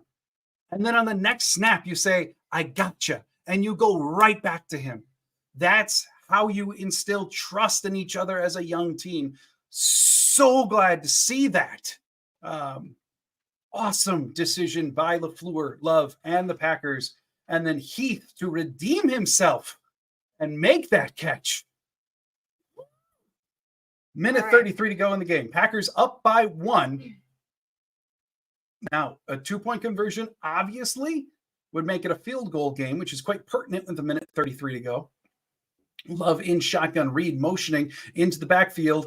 Oh my God, it's a handoff to Reed. Why? Why would you do that? What call was that? Matt LaFleur, what are you doing? Take the frickin' Sharpie and cross it off your book. They got it. Oh, they know exactly what you're doing. So stop. You put a 2-point conversion down to that? What kind of call was that? Well, if you don't want to throw it, that's one thing. But you seriously put it down to an end round that they have seen, they have read like a freaking book the last how many times that you just ran that? To win the game? Sorry. Well, the comments agree with you. No, I can't. That's stupid. The only thing I'll say is do I like the play call? Absolutely not. They've called it way too many times. The only thing that I can just add in here for conversation's sake is if that would have been blocked correctly, it would have worked. So I'm just saying, I still hate the play call. You could have just made your job so much easier by choosing something else. Oh, yeah, 100%. 100%. Like, I get it. That play can work when the rest of your ensemble does what it needs to do. But when it's been absolutely squashed, how many times? Just don't. No, I'm with you 1,000%. I'm just saying what the coach is going to look at is, in assessing whether a play is a good play call or a bad play call. You're looking at execution, right? And I know, like Jeff, you're saying like it could have worked all game. Yeah, I know. I'm on team hate the call. I'm just saying that's how they're going to look at the process. Right. I get it. I don't care. Yeah, that's totally valid. So minute 33 to go. DeVito takes a snap from the 25, and it's a quick completion over to the right-hand side to number 17 again. But that time brought down by Savage immediately and inbounds too. So the clock is a tick, tick, tick, tick, tick, tick, tick, tick. And the Giants do have 2 timeouts remaining. Minute 15 to go. And keep in mind, the Giants just have to get in field goal range. So the Giants now a simple completion over the middle. Packers again bringing him down in bounds. Gain of about 6 there to Barkley. Yep, their kicker's warming up. Giants not yet burning their timeouts. There you go, Chris Hand. Running to the bathroom. B for the D. P for the D. Anything to work. Randy Bullock now over there. Number 46 for a kicker, which I hate. Cross your toes. Don't let them go out of it. How about we just stop letting them get 8 yards? Yeah, that would also help. So the receiver for the Giants gets out of bounds, stopping the clock at 49 seconds. Remember, we need defense help again for all you Joe Barry haters, and yet Joe Barry is allowing us to get 8 yards. Sorry. Bend, don't break. This is not the time. We cannot bend to allow them to get a field goal. I get what you're saying. We shouldn't have to rely on our defense, and our offense has absolutely hurt us this game, but come on, we got to stop here. DeVito takes the snap, and he's throwing right, and 17's wide open. And he's running. Yeah, and that puts the Giants into field goal range with 42 seconds to go. Kidding me?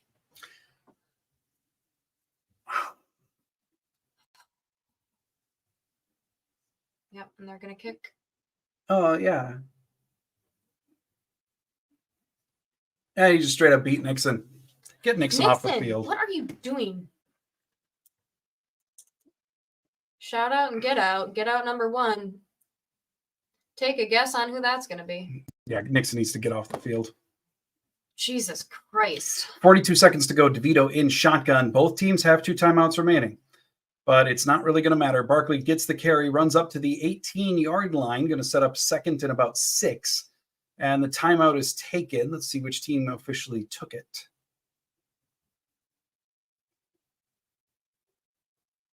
We don't know. No designation yet. There it is. Timeout Green Bay.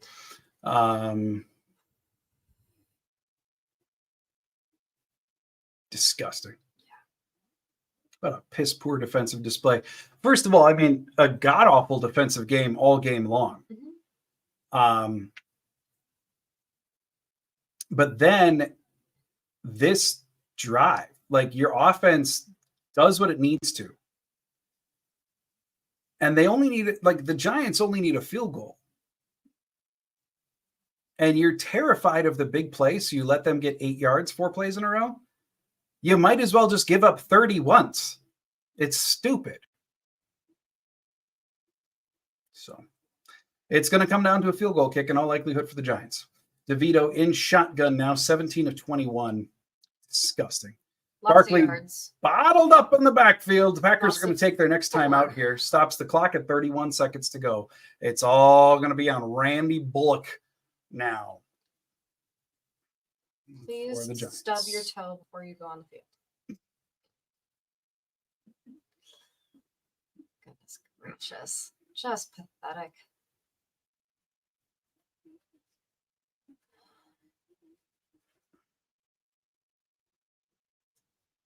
So 3rd and 9 for the Giants.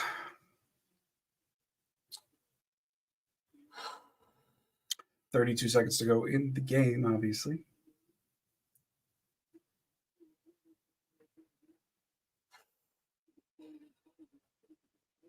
Pioneer pointing out they missed a field goal already. Yes, indeed. They did. Yes, indeed. Like I said, stub your toe before you go out. Yeah, I mean, DeVito on this drive, 4 of 4 for 53 yards. You need a game-saving, game-clinching drive out of your defense, and you allow UDFA to just do whatever he wants? Disgusting. So they run it with Barkley up the middle. They make the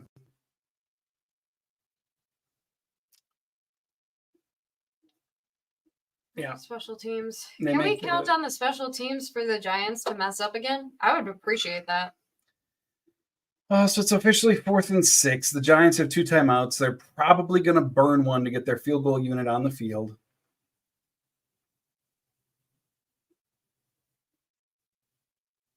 Yeah, and there it is.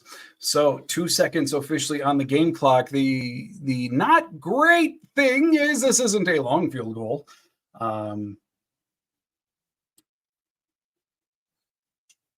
Pioneer saying I can see it in his eyes. He's going to miss. He looks scared. He does. I can see it in the holder's eyes. He's going to hold it like crap. Come on. Come on. Come on. If ever there were a time for field goal block, yeah, let's actually get one for up once. There. 37-yard attempt for Bullock. Kick is up. Good. That's good. That's the game, folks. Jesus Christ. What a crapshoot. What a stupid, disgusting display. Okay. Well, Rockies, you don't need to watch. They lost. Defense and the offense lost that game. Well, everybody, thanks for being here. If you want to listen to more of John's thoughts of this absolute horrible game, tune into Bleacher Report, where he will be on in just a couple minutes. Yeah. Okay. Well, thanks for being here. I'll be back. I'll put out a video tomorrow reacting to this garbage. Yeah. See you guys soon. But even tonight, as always, go Pack, go.